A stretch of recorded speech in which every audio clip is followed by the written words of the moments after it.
Chapter 3168. Those who have received the grace, please leave. You can go home and see if you can receive Daoist Zhao's grace. Daoist Zhao saw that the temple was overcrowded, so he quickly shouted, Daoist Zhao's grace is everywhere. When you see the miracle tomorrow, you can come to Jiangqiao Temple to thank him. Go, we also want to pay our respects to Daoist Zhao. The villagers outside the temple were already impatient. They didn't believe it at first, but when they saw the banyan fruit, even if they didn't believe it, they couldn't help but come in and pick up too. Greed was in human nature, and no one could avoid it. For a moment, the small temple was even more chaotic. The villagers inside the temple did not want to go out and wanted to take more. The villagers outside the temple rushed in and wanted to snatch one. Not long after Xiao Daoist finished speaking, there was friction at the entrance of the Taoist temple. There were screams and cries that tore people's hearts and lungs apart. Oh no! How could Daoist Xiao not know what happened? The expression on his face changed drastically, and the sweat on his forehead began to flow down. This happiness had come too quickly, and it had left, even faster. If there were any casualties tonight, not only would the villagers not come, even the government wouldn't let him go, right? While thinking, Daoist Zhao's eyes turned quickly. He brushed his sleeves on the table and prepared to take out a few copper coins to ask Yuanya to come and save him, ignorant unruly people. Suddenly, a gust of wind blew in the main hall of the Daoist temple, extinguishing 3 candles in an instant, leaving only one flickering in the wind. A cold voice came from the worn-out statue, how could this Daoist master's gift fall on your head so easily? Just looking at your selfishness and disregard for others, this Dao master is bitterly disappointed. Daoist Xiao was stunned. He turned around in disbelief and looked at the statue in front of him, which he had never worshipped before, and was stunned. Get out of my sight, all of you. When I see your sincerity, it won't be too late to come and ask for my grace. The clay statue coldly spoke again. Along with this voice, the ground of the Daoist temple began to tremble. The entire banyan tree was shaking. The villagers who were climbing on the banyan tree could no longer stay any longer. Plop! Plop! They all fell down. Daoist Xiao, please calm down, please calm down. Daoist Xiao didn't dare to delay any longer. He quickly knelt in front of the statue and kowtowed. The villagers are ignorant, and it's all my fault. If there is any blame, please put it on I. I am willing to take the blame for these villagers. Daoist Xiao, please forgive me. As the ground shook, everyone panicked. Not only did everyone in the temple kneel on the ground, but even those outside of the temple couldn't stand still. Some rolled down the mountain path, and some knelt down. In the time it took to smoke a cigarette, the Jiangqiao temple was completely silent. Only the sound of the wind could be heard. Poof! With a soft sound, the candles on the candles exploded. Xiao Daoist raised his head and looked at the broken statue. He bit his lips and kowtowed. He slowly stood up and turned around. He flung the horsetail whisk in his hand and sighed. Boundless holy man, benevolent masters, please rise. Daoist Xiao is already angry. We should listen to Daoist Xiao's orders and leave the temple first. I won't sleep tonight, and I will repent in front of Daoist Xiao. Those who haven't received Daoist Xiao's blessings, please come back tomorrow. Daoist Xiao said sympathetically, it's a pity for Daoist Xiao's blessings. If Daoist Xiao wasn't angry, it's all my fault, please forgive me. Immediately, everyone kowtowed again. Even though they were sober, they were still ashamed of their impulsiveness. Yuanya, Xiao Hua. Daoist Xiao ordered again, send the villagers down the mountain. I want to pray for the villagers in front of Daoist Xiao. Daoist Xiao sat down on the futon and didn't say anything else. Dear villagers, Daoist Xiao is angry. I'm afraid all the blessings have passed away. After Daoist Xiao prays for you, please come back tomorrow. Xiao Hua knew that Yuan Ye's words were clumsy, so he hurried out of the crowd and walked to the door of the Daoist temple. He shouted at the villagers outside the temple, "If we still gather here, Daoist Xiao won't have to pray for blessings, and Daoist Zhao's anger will descend." The villagers outside the Daoist temple were both regretful and afraid. However, when they heard Xiao Hua say that all the blessings had turned into nothing, their hearts calmed down. They all kowtowed outside the temple and went down Jiangchao Ridge with complicated feelings.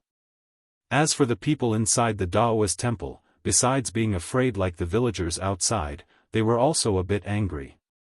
Who would be happy to see the spirit pills in their hands turn into banyan fruits in front of Daoist Zhao's anger?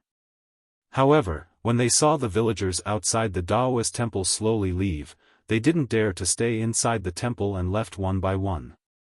On the other hand, Mu Chufan's face was filled with ecstasy. He walked up to the praying mat and kowtowed a few more times.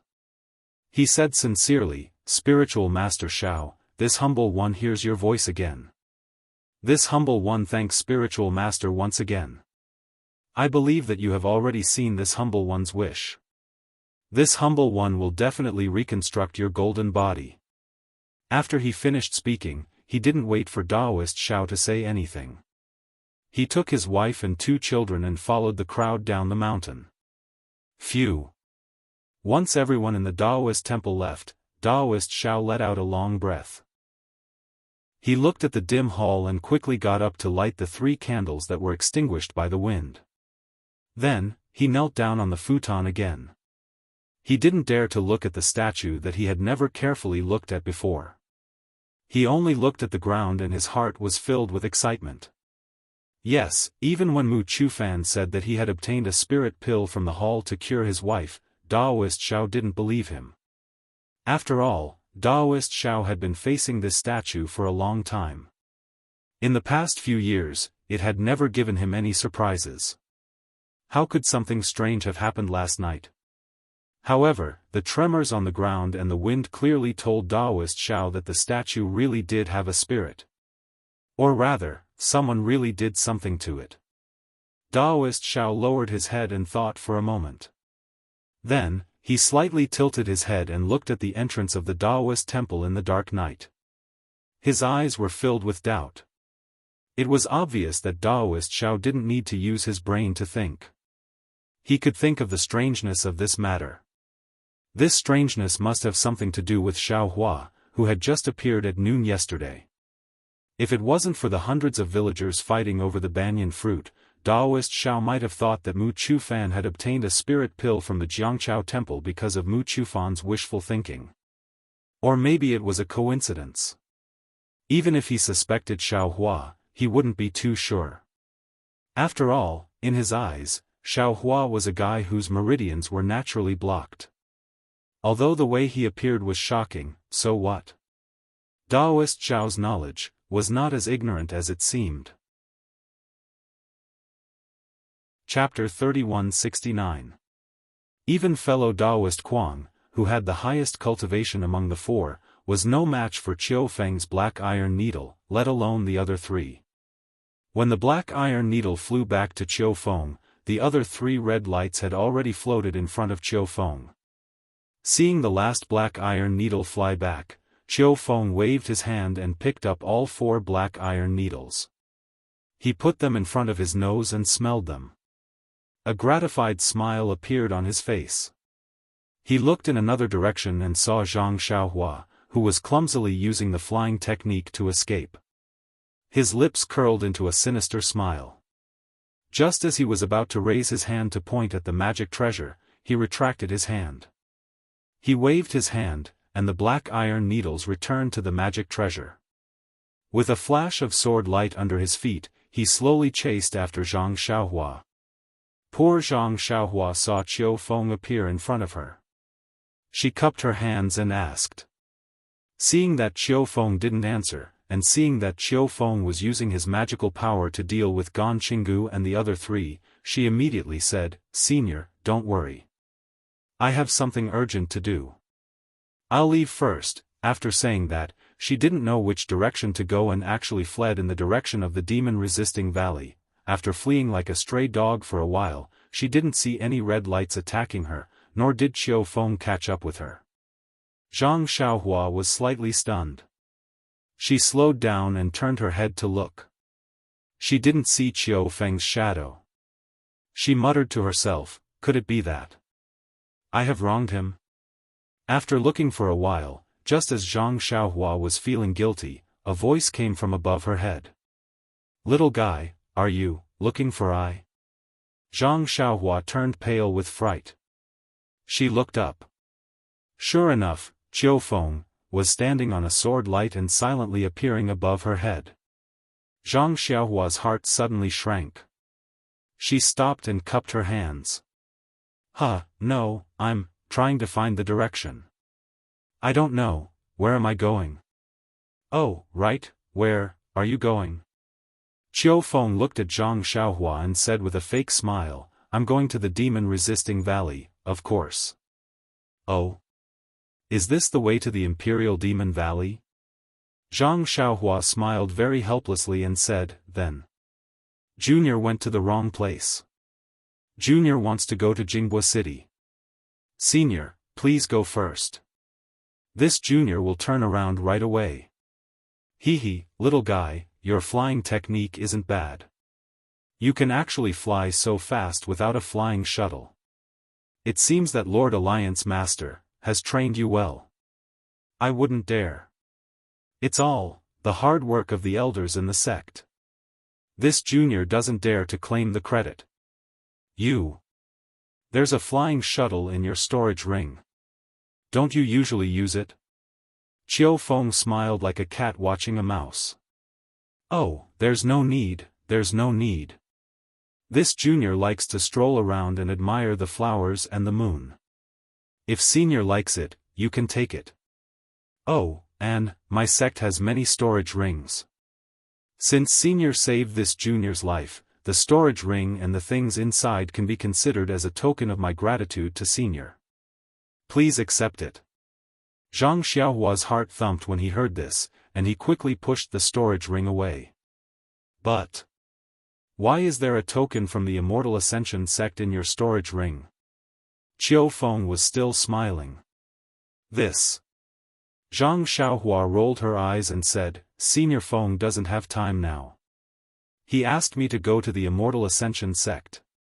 I have something to tell his disciple. Why didn't he use the message talisman? Or the disciple of the Immortal Ascension sect?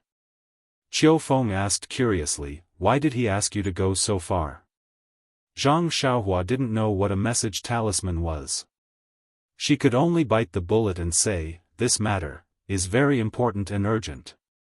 Senior, please forgive me and let me leave early. If I delay, Senior Feng will be in trouble. Ha. Qiu Feng looked up and laughed. He looked at the sky and said, forget it. It's getting late. I don't want to play with you anymore. As he spoke, he pointed his hand, and a red light appeared from the magic treasure in front of him. What are you doing? Zhang Xiaohua pretended to be angry and said, aren't you afraid of my alliance master? What else can I do? Of course, I'm going to kill you. Just like those 4 Foundation establishment cultivators. Qiu Feng sneered and said, Alliance Master? Do you really think that you are a blood relative of the Alliance Master? Am I not? That's what Senior Feng from the Immortal Ascension sect told me. Zhang Xiaohua put on an act. How can it be possible that the Alliance Master brought you into the demon-resisting valley? Qiu Feng snorted and said, Feng Shu used the soul-searching technique on you and accidentally erased your memory. He was afraid that this matter would cause trouble in the demon-resisting valley, so he made it up at the last minute. Soul-searching technique? How? How is that possible? Zhang Xiaohua was surprised. If I were to tell this to others, perhaps they would really believe me. It's a pity. Feng Shu thought that I was a golden core cultivator who came in from outside after the demon gate was closed, so he made up such a lie. But no matter how much he thought about it, he didn't know that I had already entered the Demon Imperial Valley before the Demon Gate was opened. On the way to the Demon Imperial Valley, I even met the Alliance Master and the others and followed them into the Demon Imperial Valley. But at that time, there was no one like you beside the Alliance Master. Of course. I'm just a golden core cultivator. How could Feng Shu care about me? Since you already knew. Why didn't you expose me in the demon-resisting valley? Zhang Xiaohua asked curiously. If I exposed you in front of you, wouldn't I be courting death? A spirit-severing stage cultivator could kill me with just one finger. How would I dare to do that? Qiu Feng said self-mockingly, I was thinking of exposing you when I brought you out. However, when I saw that Feng Shu gave you the storage ring and wanted to use it to cover your mouth, I changed my plan. He wanted me to cover up his mistake with just a promise of a few pointers. He would rather give the storage ring to an ant like you than give it to me. Tell me. Would I agree? You. Are you going to take me back to the Imperial Demon Valley? Zhang Xiaohua sighed. His eyes turned rapidly, and his mind raced. He wanted to escape. How is that possible? Why would I take you back to the demon-resisting valley? Wouldn't it be better to get rid of you and get the storage ring? Qiu Feng sneered and showed his ugly face. As he spoke, he pointed the red-black iron needle. The black iron needle turned into a red light and stabbed toward Zhang Xiaohua's chest. Before the red light arrived, a restrictive force surrounded Zhang Xiaohua. It was as if there was a big hand holding her. Qiu Feng used the magic treasure black iron needle to assassinate Zhang Xiaohua. He didn't take Zhang Xiaohua seriously at all. He threw the magic treasure in the air in front of Zhang Xiaohua and pointed his finger at the magic treasure slowly. It was as if he knew that Zhang Xiaohua was a dead person. It was just as Qiu Feng thought. When Zhang Xiaohua saw Qiu Feng take out the magic treasure and felt the restrictive force around her, she made a prompt decision. She didn't care about the consumption of true qi in her meridians. She made a hand seal and ran away before the restrictive force was complete. She had used up a lot of true qi in her meridians when she used the flying technique just now. She didn't have enough true qi in her meridians. Only God knew how much she could escape. Alas, maybe only when she became a ghost, would she know. This was because before he could escape 30 meters away, the crimson profound iron needle had already reached his back, by about half a foot. Zhang Xiaohua's divine sense had been released the whole time. When she saw how powerful the black iron needle was, her heart was already dead. She sighed in her heart. Alas! I haven't even seen what this place looks like. I don't even know where I came from, and I'm already a lonely ghost here. At this critical moment, Zhang Xiaohua suddenly felt her vision blur. She felt as though she had fallen into a huge quagmire. The restrictive force was 100 times stronger than Qiu Feng's. Zhang Xiaohua couldn't move her limbs at all. She couldn't fly at all with the flying technique, and her body was floating quietly in the air. She didn't fall down. Zhang Xiaohua was shocked. She looked around. The stars in the sky were still there, and she could see the clouds clearly under the moonlight. However, the clouds seemed to have frozen and didn't move at all. Then, Zhang Xiaohua thought of the black iron needle on her back. She released her divine sense, but it was as though she had fallen into a quagmire. It took a lot of effort to scan. When she saw the black iron needle on her back, it had already pierced her back. However, it had stopped and couldn't pierce any further. This is... Zhang Xiaohua's heart jumped. Could it be, just as Zhang Xiaohua was puzzled, she heard Qiu Feng exclaim, "Who is it? Which spirit-severing stage senior is it? A spirit-severing stage cultivator?" Zhang Xiaohua was shocked. He, Qiu Feng, who else could it be? A voice that Zhang Xiaohua was familiar with rang out. The voice was ethereal and seemed to fill the entire world. Senior Feng? Qiu Feng's voice was filled with shock and despair. Didn't you go to report the situation to the Alliance Master? Feng Shu chuckled. How can you believe such a reason? Moreover, do I need a whole night to report the situation to the Alliance Master? If I wasn't held up by some matters, I wouldn't have seen your evil side. Qiu Feng, you may know a person for a long time without understanding his true nature. I never thought that a mere golden core cultivator like you would dare to target me. Zhang Xiaohua had just recovered from the joy of not being killed by the black iron needle when she heard Feng Shu's voice. Her heart was even colder than when she saw Qiu Feng. Just like how he didn't think that Qiu Feng would save him for no reason, Zhang Xiaohua was even more naive to think that Feng Shu, a spirit-severing stage cultivator, would abandon the demon-resisting valleys matters and come to the wilderness just to save him. Zhang Xiaohua already had no power to fight back against a golden core cultivator. Now that he met a spirit-severing stage cultivator, how could Zhang Xiaohua have any hope? In the eyes of a spirit-severing stage cultivator, he was even less than an ant. As expected, the two of them didn't care about him at all. A slightly illusory figure gradually appeared beside Zhang Xiaohua. It was Feng Shu from the Immortal Ascension sect. Chapter 3170. However, when hundreds of villagers were about to die, this so-called Taoist Master Shao appeared at the right time, although his voice was not familiar to Taoist Master Shao. But, don't forget, the voice of the first copper coin thrown in was also unknown to Taoist Master Shao. Taoist Master Shao was not stupid enough to think that a villager from General Ridge could read his mind and knew what he was thinking. He was anxious about the situation at Jiangchao Temple and gave him the copper coins at the critical moment. In this Jiangchao Temple, in this longevity town, who else could cooperate with him like this other than Yuanya and Xiaohua? As for Yuanya, would he still have a copper coin on him? It was more like he threw a meat bun. This Xiaohua, could it be, is he really a Taoist master? Taoist Master Shao looked at the night sky absent-mindedly, his mind was in a mess. If that's really the case, today, and yesterday, aren't I too disrespectful? Oh right, didn't he call himself a Taoist master? Yes, I'm afraid that's really the case. He wasn't sent by that bitch. But, if he's really a Taoist master, why is he so respectful to me? Taoist Master Shao was puzzled again. Speaking of yesterday, thinking of this, Taoist Master Zhao's face changed greatly, almost jumping up. Yes, yesterday he couldn't even walk properly.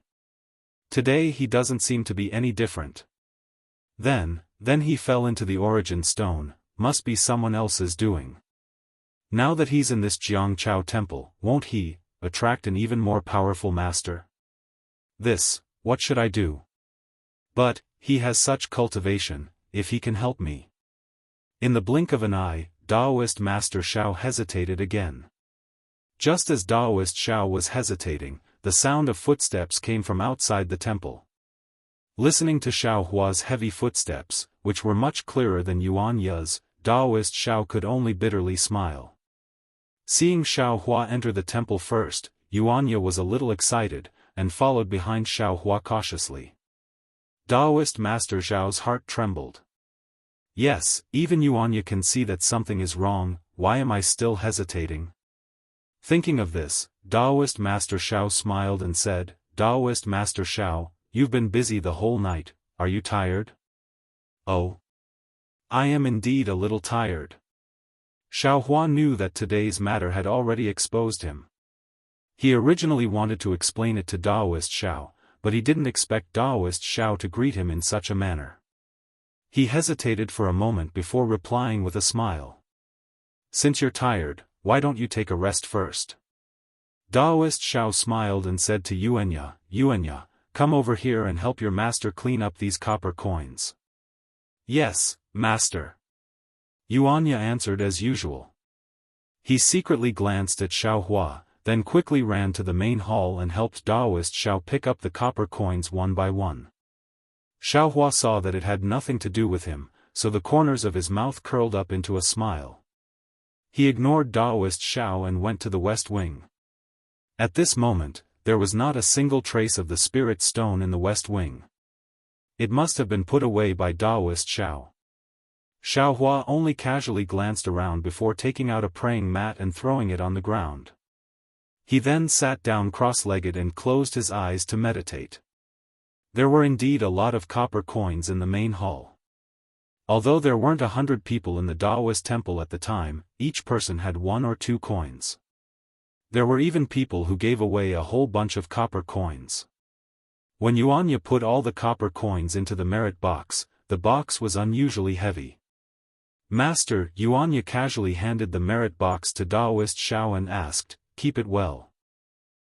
Send this thing to your master's room." Daoist Xiao was very kind, and it was rare for him to be so kind. Then come to the main hall. Your master has something to say to you. Yes, master. Yuanya answered and left with the merit box. After a moment, he came back and said in a low voice, "Master, if you have anything to say, please tell me." Sit down. Daoist Xiao sat on a praying mat and pointed at another praying mat. Yes, master. Yuanya answered and sat down. His eyes were extremely bright under the candlelight. He looked at Daoist Xiao, not knowing what he wanted to say. Yeah, do you still remember the story of the king that your master told you? Daoist Xiao thought for a moment and said. Of course I do. Yuanya asked, puzzled. Master would tell me this story every time he was drunk. Of course I remember it clearly. Tell me about it. Daoist Xiao said, very pleased. Once upon a time, in a place in the hidden immortal continent, there was a small country called Danliang. Yuanya said without hesitation. Although the country was very small, the climate was very good and the products were abundant. In addition, the king was wise, and he governed the country well. The entire country was extremely prosperous. The citizens of the country were even more prosperous. Every time the king was mentioned, they would love and worship him. Every time the king came out to inspect the country, he would be warmly welcomed by the citizens. Moreover, although the country was powerful, the king was very peace-loving. He never sent out troops to harass the surrounding countries. The kings of other countries were also proud to be allies with this king. It could be said that such a benevolent king was very rare in the entire hidden immortal continent. But such a kind-hearted king, a king who cared about his people, married such a sinister queen. Since the day the queen married into the palace, she had been thinking about how to overthrow the king's throne. Very quickly, more than 10 years passed. When the queen saw that the king was so loved by the citizens, she knew that she could not shake the king's throne with her own strength. So she colluded with the king's brother and then borrowed the power of the neighboring country's Buddhist sect to destroy the king's cultivation. Although the king's cultivation was destroyed, he had been running the palace for dozens of years. With his arrangements in the palace, he could have died together with his brother and the queen. However, looking at his brother and wife, he could not bear to do it. So, under the protection of a group of loyal guards, he escaped from the Danliang kingdom. As for those loyal guards, they were all killed by the guards sent by my brother and the queen. Yuanya said very fluently. When the king and the queen saw that the king had escaped, they were afraid that the people who loved the king would find the king. So they made up a story of the king's cultivation going berserk and pushed many evil deeds onto the king. When Yuanya said this, Daoist Xiao smiled and looked at the west room. He said, "Fellow Daoist Xiao, since you want to listen, why don't you come out? This old man's story, there are many more." Unfortunately, Xiaohua, who was hiding in the west wing, didn't reply even after Daoist Xiao had spoken for a long time. This. Daoist Xiao clenched his teeth. His face was very awkward. He thought that Xiaohua would be curious and listen to him. Who knew that Xiao Hua was not interested in this matter at all? Master. Seeing Daoist Xiao interrupt him, Yuanya said curiously, "Isn't Xiao Hua tired?" He. "None of your business." Daoist Xiao waved his sleeve coldly. "Yes, master." Yuanya nodded and said, "Although the king escaped, what are you talking about? What is there to talk about?" "This is what this old man told you," Daoist Xiao said angrily. "You have been following this old man for many years. Why haven't you made any progress?" "Master." Yuanya felt that Daoist Xiao was a bit strange. However, he was used to Daoist Xiao's anger. He stood up and was about to leave. "When did this old man tell you to leave?" Daoist Xiao snorted again. "Yes, master." Yuanya stopped and sat down again. "This old man wants to ask you, how confident are you in the challenge in 10 days? Daoist Xiao looked at Yuanya in disappointment, then glanced at the west wing and asked calmly, "What's the matter?" Yuanya thought for a moment and said, "If it is the bald donkeys from Shaojin Temple, disciple still has confidence in fighting 1 against 4. But if there is the scholar from Chongqing Academy, disciple doesn't have any confidence. Then aren't we, waiting to be kicked out of Chongqing town?" Daoist Xiao said angrily. "Master, isn't there still Xiao Hua?" Yuanya hurriedly said, "Disciple thinks that he is much stronger than disciple. If he can fight, he can definitely defeat the scholar from Chongqing Academy." Yuanya said regretfully, "Unfortunately, disciple wants to become his disciple this afternoon and learn some techniques." "What did he say?" Daoist Xiao's eyes lit up as he hurriedly asked.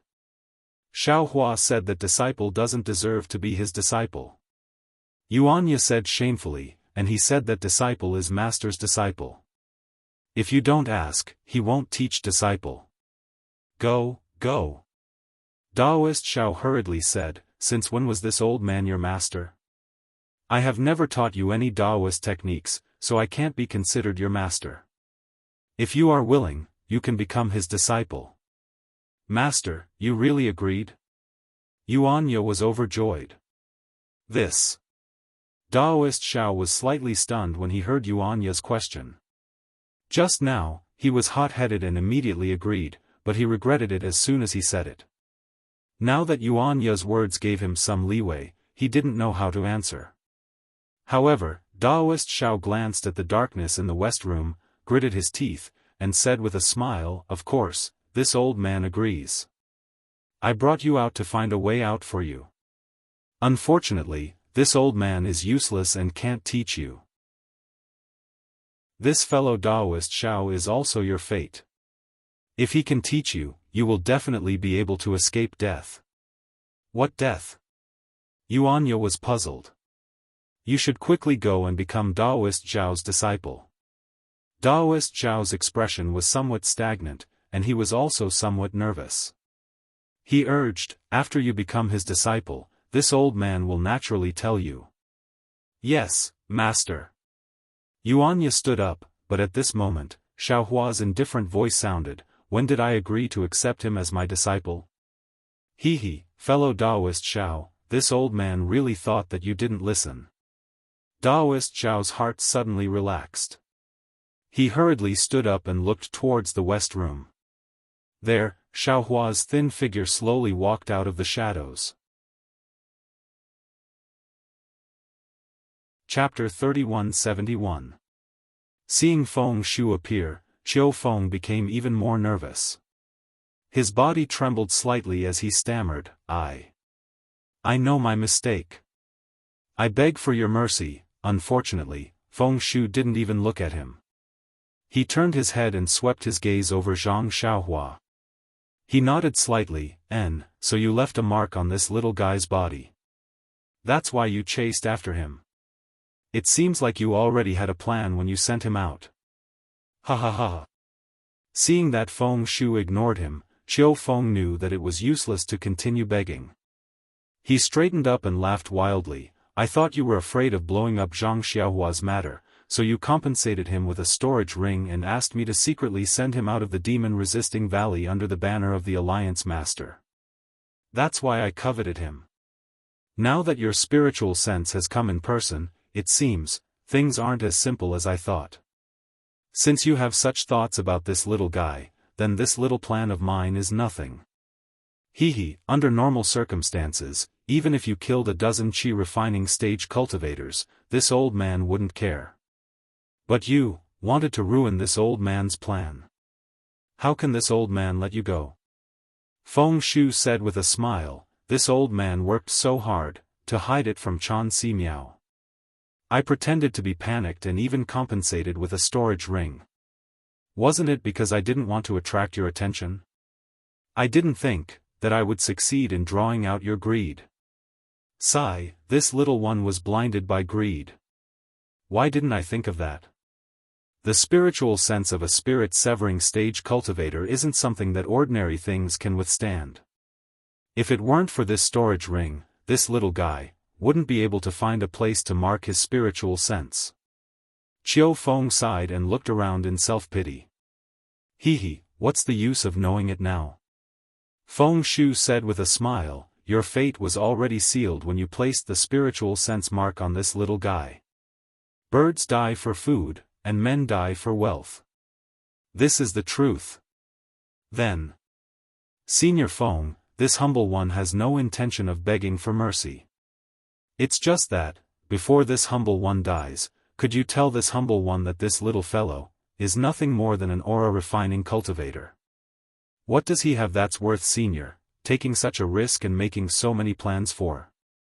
Chiu Feng no longer had any hope of surviving. However, he was extremely puzzled.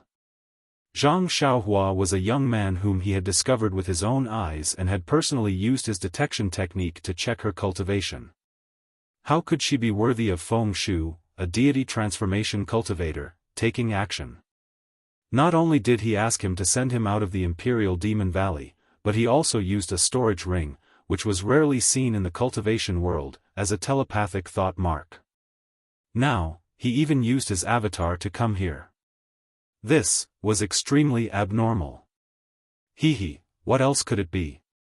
His bone structure is amazingly good, and his aptitude is excellent. I just want to cherish what I have and take him as my last disciple. Glancing at Zhang Xiaohua, Feng Shu smiled kindly. This smile caused Zhang Xiaohua's hair to stand on end. A person who she had only met once and didn't even know her name actually cherished her aptitude and wanted to take her in? This was something that Zhang Xiaohua wouldn't believe even if she was beaten to death. As expected, Chiu Feng didn't believe it either. He shook his head slightly and said, Senior Feng, don't lie to me. Even if he has heaven-defying aptitude, how can he enter the eyes of a deity transformation cultivator? You'll be able to pass the minor heavenly tribulation after cultivating for another 1,000 years. After passing the minor heavenly tribulation, you'll be like an immortal. Why would you care about the inheritance of the mortal world? It's up to you to believe it or not. In any case, I believe it. Feng Shu didn't seem to intend to explain at all. He looked up at the sky and smiled.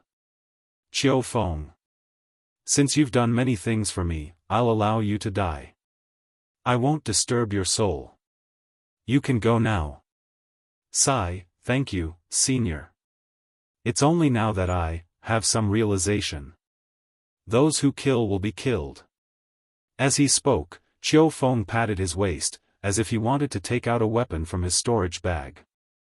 However, just as he patted his waist, a pitch-black Dharma artifact that was shining with a black light appeared. Feng Shu sneered and said, Chiu Feng, do you think you can escape just because I've sent a clone here? With a loud bang, the magic weapon immediately exploded.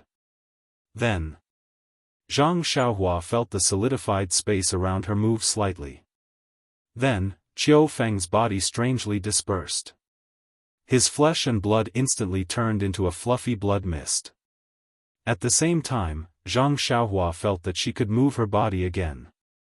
The blood mist in the distance was blown away by the night wind. Other than the smell of blood, there was no trace of it left. What kind of technique is this? Zhang Xiaohua felt her hair stand on end. Feng Shu seemed to be not far from her. He didn't even move his hand. Not only did he destroy the magic weapon that Qiu Feng was preparing to resist, he also killed Qiu Feng until there was nothing left of him. Alright, little guy, it's over.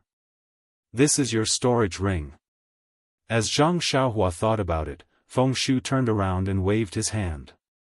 The storage ring with 6 lives, including 1 golden core cultivator and 5 foundation establishment cultivators, slowly flew to Zhang Xiaohua. Feng Shu said, I was too careless. Although I don't care about this storage ring, it's rare in the cultivation world, especially for low-level cultivators like Qiu Feng. Give it to me first. I'll teach you the concealment technique so that others can't see it. Looking at the storage ring that flew to her and stopped in front of her, causing countless low-level cultivators to bow down to it, Zhang Xiaohua was deep in thought. She didn't rush to take it. Why don't you put it away? Feng Shu's voice was filled with kindness. He asked softly, are you confused by Qiu Feng's words? Zhang Xiaohua didn't answer. She just stared at the storage ring. Feng Shu didn't rush her. He just stood in the air and watched quietly with a smile on his face. After a while, Zhang Xiaohua raised her head and bowed. Senior Feng, I don't know if what Qiu Feng said is true, but I really can't remember anything. Yes, Qiu Feng is right. You suddenly appeared in the demon-resisting valley. This old man was eager to take credit, so I used a soul-searching technique to check your brain. In the end, I accidentally destroyed your memories. This old man didn't say anything before because when I checked your cultivation, I found that you're very suitable to cultivate my Celestial Ascending Sect's martial arts. Under my guidance, you'll definitely become the most dazzling cultivator in the Celestial Ascending Sect. So, in order to not cause any misunderstandings, I hid this matter. Of course. If I can train you to become a soul formation cultivator, won't I be able to explain it to you? Feng Shu's tone was slightly cold. Zhang Xiaohua wasn't stupid. She fell for Fairy Fei Ying's trap so easily because she didn't understand the life and death situation in the cultivation world. Ever since she saw Golden Core Stage and Foundation Establishment Stage cultivators die so easily in front of her, she was already on her guard. Now that she heard Feng Shu's words, she couldn't help but smile bitterly. She cupped her hands and said, Thank you, Senior Feng, for thinking highly of me. But, as I said before, I still need to report this matter to my sect master. Senior, please put this storage ring away first. Feng Shu frowned when he heard that. Instantly, Zhang Xiaohua felt the temperature around him drop, and there was a real chill in the air. But then, this uncomfortable feeling disappeared. Feng Shu asked kindly, if that's the case, then you must have thought of which sect you belong to. This. Zhang Xiaohua was at a loss for words. She could talk nonsense to Fairy Fei Ying, but Feng Shu was a soul formation cultivator who had lived for thousands of years. How could there be a sect in the cultivation world that he didn't know? Zhang Xiaohua didn't dare to lie. She answered honestly, Senior, please no. I still don't know which sect I belong to. This is also what this old man is worried about. Because of this old man, I will erase your memories. Even if you don't want to become my disciple, this old man can't allow you to walk around the Dawn Rain continent as you wish. You've seen it too, Golden Core Stage and Foundation Establishment Stage cultivators can be killed by others at any time, let alone a Qi Refinement Stage cultivator like you. If anything happens to you, won't I be responsible for it too? Not to mention this old man's uneasiness, even this old man's cultivation progress will be greatly hindered. Feng Shu said sincerely, if it's possible, you should go to my Immortal Ascension sect first. No matter if you become my disciple or not, you can rest there. Once I'm done with the demon-resisting valley, I'll rush back to the Immortal Ascension sect and do my best to help you recover your memory. Wait until you recover your memory, then we can make plans. What do you think? This. Zhang Xiaohua was a little moved. Feng Shu was telling the truth. She had only been awake for half a day and had already encountered so many things. Experts died one after another in front of her. Moreover, none of these experts could kill her easily. In this unfamiliar environment, in this ferocious place, in this cruel battle, if he were to make even the slightest mistake, he would end up dead in the underworld. Finding a thick thigh to cling to was also a brilliant idea. But, was she really a cultivation genius? Zhang Xiaohua thought about Feng Shu's method of killing people without making a move. Then, she thought about her own aptitude and the precious storage ring that Feng Shu had given her. Suddenly, she had an idea. There was no such thing as a free lunch in this world. Alas, Feng Shu, you old man, don't deceive this junior. This junior is only a chi refining junior. If you have any thoughts about this junior, you can tell me. If it's possible, this junior won't refuse. Even if it's extremely difficult, this junior will consider it carefully, considering that senior sent this junior out of the Imperial Demon Valley. Ha, you little brat, you think too much. How can it be so complicated? Feng Shu still couldn't change the way he addressed her. He still called her little brat. He was still trying to persuade her. Hey, since it's like this, I don't want to go to the Immortal Ascending sect for no reason. I also want to repay you for your kindness. Then, I don't even have half a copper coin on me. I can only use my life to repay you. Zhang Xiaohua said. She waved her hand and was about to slap her forehead. Zhang Xiaohua used all her strength and her hand was extremely fast. However, she was praying in her heart, Feng Shu, hurry up, Zhang Xiaohua was gambling. Indeed, he did not know what Feng Shu saw in him, but other than his life, he had nothing else. If Feng Shu really cared, there was no reason for him not to make a move. Maybe Zhang Xiaohua was right. Or maybe Feng Shu saw through Zhang Xiaohua's thoughts. However, he couldn't let Zhang Xiaohua die. He had to make a move. The moment Zhang Xiaohua's hand touched her forehead, at that moment, Zhang Xiaohua couldn't move her body. When her hand touched her forehead, the heaven and earth essence chi around Zhang Xiaohua froze. Even the space seemed to be frozen. Just when Zhang Xiaohua was secretly proud of herself, she heard Feng Shu's cold voice. Since you don't want to accept my toast, I can only make you drink a forfeit. Then, Zhang Xiaohua felt the air around her tighten. It was as if she was being held tightly by something. A force appeared on her body and pulled her towards Feng Shu. Hey, I screwed up again. At this moment, Zhang Xiaohua knew that she had made a fool of herself again. She had successfully provoked the anger of a soul formation cultivator. Who at this moment, she suddenly heard Feng Shu's angry roar. Then, a pale yellow light flashed. Zhang Xiaohua suddenly felt her body become light. Her body floated up. She was in a hurry. A very strange force attacked her and hit her body. An unparalleled force instantly circulated in her meridians and quickly withdrew. Ha ha ha, Feng Shu, I was wondering why you were so free. Instead of guarding the demon-resisting valley, you sent a clone here. So, you found such a treasure. Chan Si Miao's voice seemed to be dancing in the air. Chapter 3172. If I can listen, I will listen. If I can't, I won't listen. Xiaohua slowly walked over, his tone was still indifferent. Xiao Daoist was a bit embarrassed, as if his plan was seen through. However, he immediately regained his calmness and said with a smile, fellow Daoist Xiao, yesterday and today. I was a bit rude, please forgive me. It's okay, Xiaohua waved his hand and said, you guys dug me out from the spirit stone, it can be considered fate. I owe you guys a favor. You don't have to worry about the Immortal Buddha Ceremony challenge.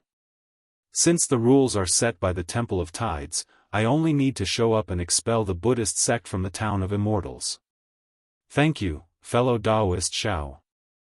Xiao Daoist was really happy and bowed to thank him. However, Xiao Daoist couldn't help but ask, fellow Daoist Xiao, it's not that I don't believe you, but fellow Daoist, doesn't seem to have my Daoist magic power. I'm afraid it won't be easy to deal with those bald donkeys of the small gold temple. Of course I don't have confidence in 3 days. Xiao Hua said with a smile, if it's 10 days later, I have 70% confidence. Oh, I see. Xiao Daoist naturally understood that Xiao Hua should be injured right now. 3 days later, he might not be able to recover, but 10 days later, he should be able to see results. Then I'll have to trouble fellow Daoist Xiao. Xiao Daoist said sincerely. No need to be polite. First, we are all Daoist disciples, and second, you and I are both surnamed Xiao. If I don't help you, who else can I help? Xiao Hua nodded and said. Xiao Daoist heard and immediately blushed. He hurriedly said, oh right, I's surname is Xiao Jian. I didn't tell you my surname yesterday, I've made a fool of myself. He. Xiao Hua smiled faintly and didn't say much. Master.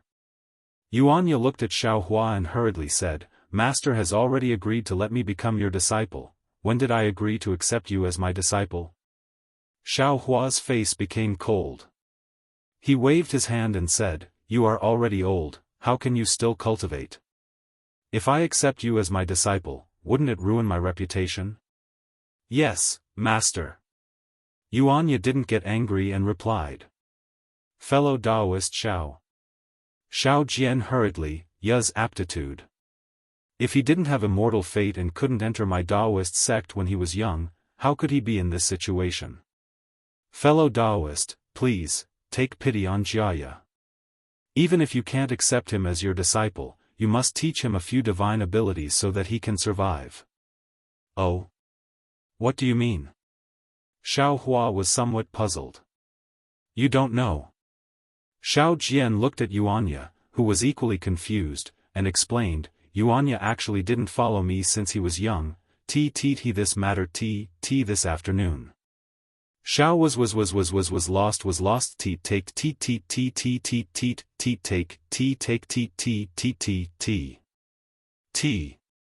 TTTTS me TTTTTN, that is precisely the case.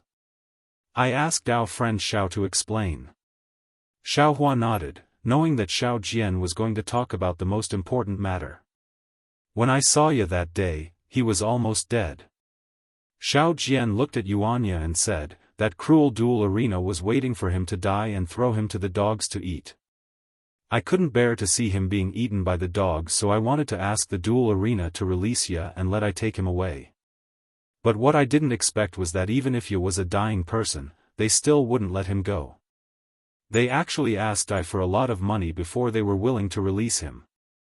I naturally wouldn't agree to it, and I was also unable to do so. After I pestered them endlessly, the duel arena became impatient and proposed a condition. They could let I take the dying Ya away, but 10 years later, Ya must return to the duel arena and have a duel with the strongest person in the duel arena. As long as Ya wins, they will return Ya's indenture contract to Ya and give Ya freedom. Wise? Xiao Hua stared blankly. Yuan Ya's indenture contract is still in the duel arena's hands? Yes. Xiao Jian nodded. Almost 4 years have passed and there are still 6 years left. Ya must return to the duel arena. In these 4 years, I naturally wanted to guide Yuan Ya's cultivation, but I have the heart but not the strength. Yes, Yuanya is currently cultivating Dao techniques and it is impossible for him to reach large success in a short period of time.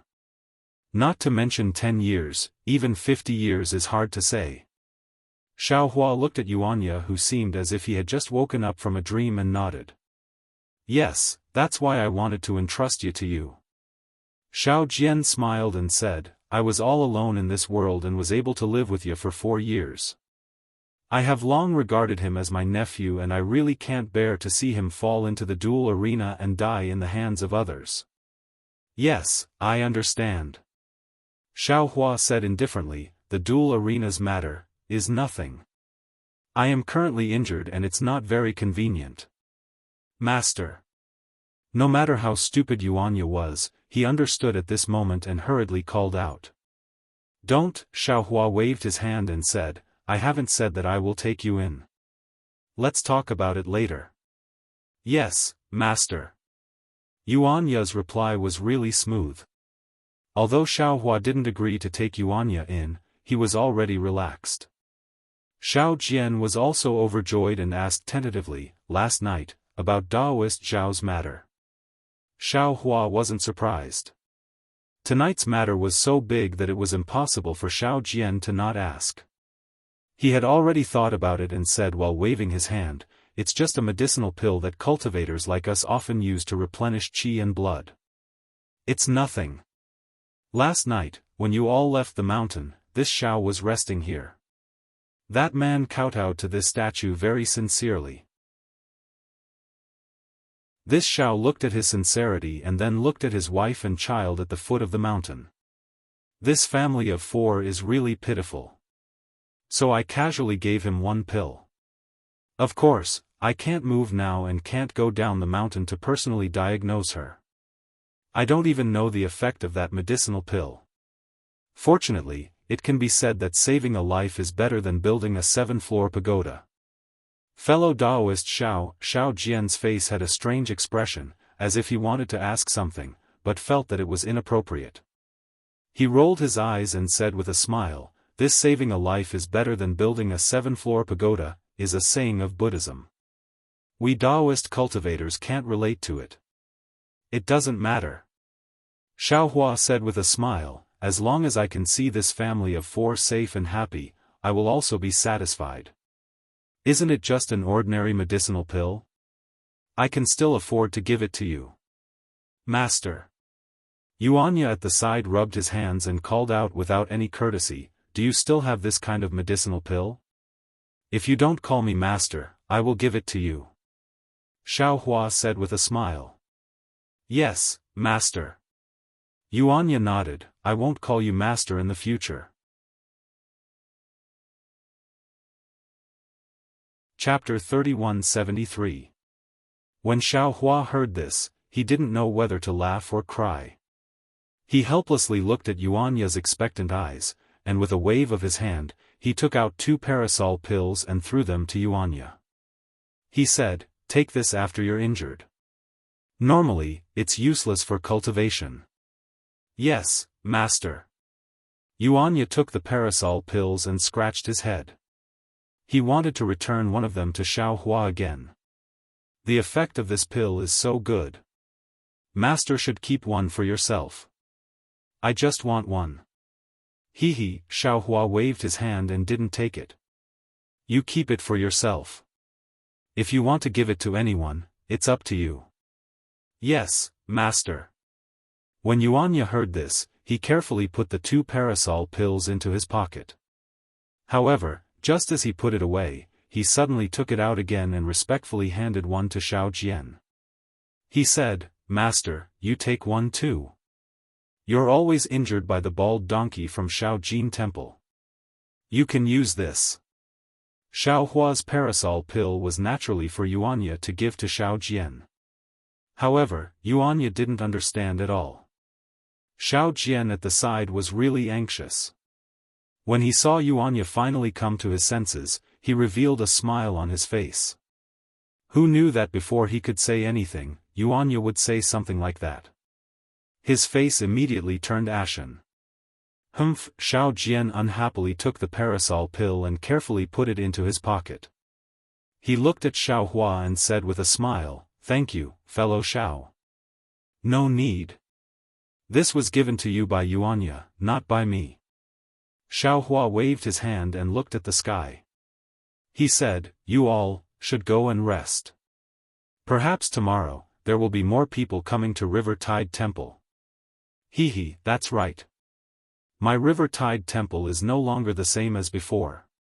Tonight, I'm going to pray for the villagers of General Ridge. Xiao Jian said with a smile. Although I already know Daoist Zhao's origin, I can't go back on my words. Xiaohua stood up. I'm going to cultivate. You all can do as you wish. That. Xiao Jian saw Xiaohua stand up and hurriedly stood up. He wanted to say something but hesitated. Xiaohua glanced at him and asked indifferently, "Fellow Daoist, is there anything else? I know that fellow Daoist Xiao will leave the Longevity Town in 10 days. In these 10 days, if there is a sincere person who comes to my River Tide Temple to pay respects to Daoist Xiao, would Daoist Xiao be willing to help?" Xiao Jian hurriedly asked, "The most important thing is that if fellow Daoist Xiao is willing to help, I will be able to gather enough money to renovate the statue of Daoist Xiao in the River Tide Temple. It will also bring glory to my Daoist sect. Let's leave it to fate." Xiaohua smiled and slowly walked out of the main hall.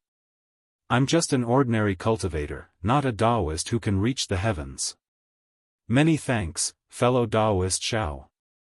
Xiao Jian was overjoyed and bowed in greeting. He believed that with his silver tongue and Xiaohua's occasional methods, the incense offerings of Jiangtiao Temple would definitely surpass Shaojin Temple. However, this thought only lasted for a moment, and he immediately laughed involuntarily.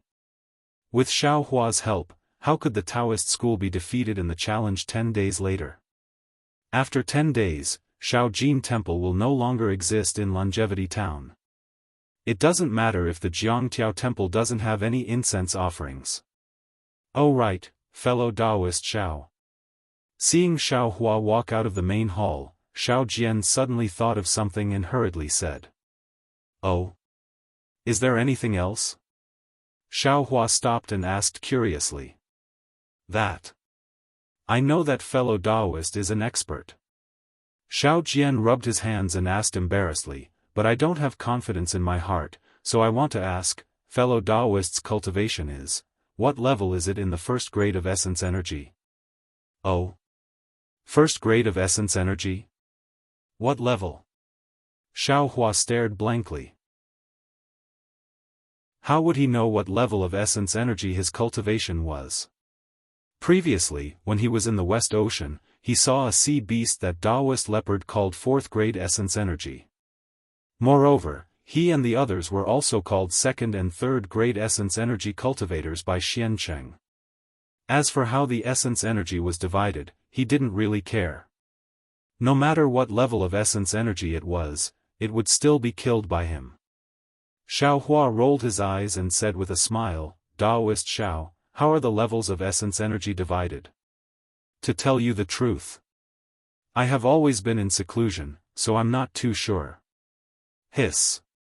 How is that possible? Xiao Jian sucked in a breath of cold air, and his eyes flashed with extreme suspicion. However, this suspicion slowly disappeared in front of Xiaohua's smile and gaze that didn't seem to be fake. Then, after the cloud of suspicion, there was a deep sense of loss. He didn't even know how to divide the original levels. How high could the cultivation of this kind of cultivator be? Of course, Xiao Jian immediately felt relieved. If the level of the cultivator was too high, how could the other party be respectful to him? Sigh, no matter what. To be able to defeat ya, even if you don't enter the level, it's fine. Xiao Jian sighed and waved his hand. Hehe, Daoist Xiao, it's better if you tell me. Xiaohua stopped instead, turned around and asked humbly. Alright, since this old man knows that I will have to rely on you in the future, then this old man will let you experience it. Xiao Jian suddenly referred to himself as this old man, and the previous apprehension and caution completely disappeared. Please speak. Xiaohua laughed in his heart. Xiaohua, I presume that you also know about the 3 continents? Xiao Jian seemed to be somewhat teasing as he said, if you don't even know about the 3 continents, then this old man will really suspect your origin. Hehe, the 3 continents are naturally the hidden immortal continent, the Western Paradise, and the Thousand Demons Sacred Realm. Xiaohua also laughed, this old man naturally knows about this. Since you know about the 3 continents, then you naturally know that the hidden immortal continent is the origin of Confucian cultivators, the Western paradise is the origin of Buddhism, and the 1,000 demons sacred realm is the place where demons run rampant, right? Xiao Jian didn't know whether he was asking Xiao Hua or talking to himself. In any case, without waiting for Xiao Hua to speak, he continued, no matter if it is Confucian cultivators, Buddhism, or demons, they all have their own cultivation system, and they all have their own methods of measuring the level of cultivation. This kind of system is unknown to others, and it is also impossible to measure between each other. Therefore, in order to make a simple judgment, according to the suggestion of Confucian cultivators, the 3 continents introduced the levels of origin power. This so-called origin power level is divided into 9 levels, and within each level, it is divided into 3 levels, high, middle, and low. Confucian cultivators, Buddhism, and demons all according to their own strength, these 9 levels of origin power are divided into 27 levels. Do you understand? This Xiao understands. Xiao Hua nodded. However, Confucian cultivators, Buddhism, and demons, what are their respective cultivation systems? How do they divide their origin power into 9 levels of origin power into 27 levels? If you ask others, you definitely won't know the answer. Xiao Jian's face was full of pride, and he said with a smile, this old man has some knowledge, so I know a bit. Taoist priest, please speak. Let's not talk about demons. Rather than saying that they have their own cultivation system, it's better to say that they rely on their own inheritance, and blindly cultivate. Moreover, they don't understand human nature, and they rarely communicate with us humans. Xiao Jian first put aside the 1,000 demons sacred realm, and Xiao Hua understood that he probably didn't know the secrets of the 1,000 demons sacred realm. Buddhism? Xiao Jian's face didn't show any shame, it's just a trivial matter, this old man also didn't ask in detail. I only know that they also have 9 levels of divine ability, similar to the 9 levels of origin power. These 2 levels are Jieshan and Juechen. Jieshan corresponds to the first level of origin power, and Juechen corresponds to the second level of origin power. Then, what's after that? Xiao Hua very naturally asked. Didn't this old man already say? Buddhism and my Taoism are mortal enemies. This old man feels disgusted when seeing Baldies, so why would I ask more? Xiao Jian waved his hand, and said, let's not talk about the disgusting Buddhism, let this old man talk about Confucian cultivators. Alright, Xiao Hua didn't know whether to laugh or cry, and could only nod. But Xiao Hua couldn't help but count with his fingers, and said with a smile, it seems that this Confucian cultivator's realm isn't 9th level? More or less. Xiao Jian waved his hand, and said, this old man is also not a Confucian cultivator, knowing this much is already not bad. What else do you want? That's true. Xiao Hua smiled. He saw that Xiao Jian directly used scholar and scholar to correspond to the 9th level of origin power, and didn't use refining essence into qi, refining qi into spirit, refining spirit into emptiness, refining emptiness into emptiness, and refining emptiness into emptiness. He already knew that this method of classifying origin power was only a measure of strength, and actually didn't have much relation to the realm, and Xiao Jian also didn't know the specific cultivation realms of Confucian cultivators. Then, what about my Taoism's cultivation realms? How does it correspond to the different levels of origin power? Xiao Hua knew that Xiao Jian definitely knew the most about Taoism's cultivation realms. You also know that my Taoism's cultivation realms are more divided into foundation establishment, enlightened. Xiao Jian had just opened his mouth when Xiao Hua was greatly surprised, and shouted, what? Foundation establishment, is the most basic realm? What? Xiao Jian raised his eyebrows, and said puzzledly, in your family's cultivation technique. Foundation establishment isn't the basic cultivation realm? Who? Xiao Hua took a deep breath, and said with a smile, Taoist priest, please tell me, I was a bit reckless. Xiao Jian glanced at Xiao Hua, and said again, after enlightened is fusion, heart stirring, soul solitude, gold core, nascent soul, out of body, spirit severing, unity, tribulation passing, and Mahayana. Oh! Xiao Hua heard the familiar words gold core, nascent soul, and even spirit severing, and became pensive in his heart. Xiao Jian continued, my Taoism's foundation establishment, enlightened, and fusion correspond to the lower, middle, and upper levels of the first level of origin power, heart-stirring and soul solitude correspond to the second level of origin power, gold core, nascent soul, out of body, spirit severing, unity, tribulation passing, and Mahayana correspond to the other levels of origin power from the third level to the ninth level.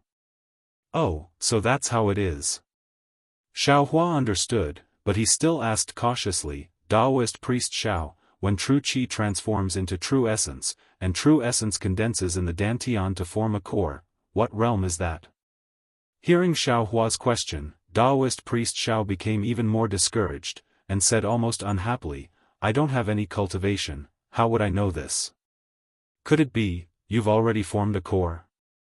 Fellow Taoist Xiao, sometimes, it's better not bite off more than you can chew.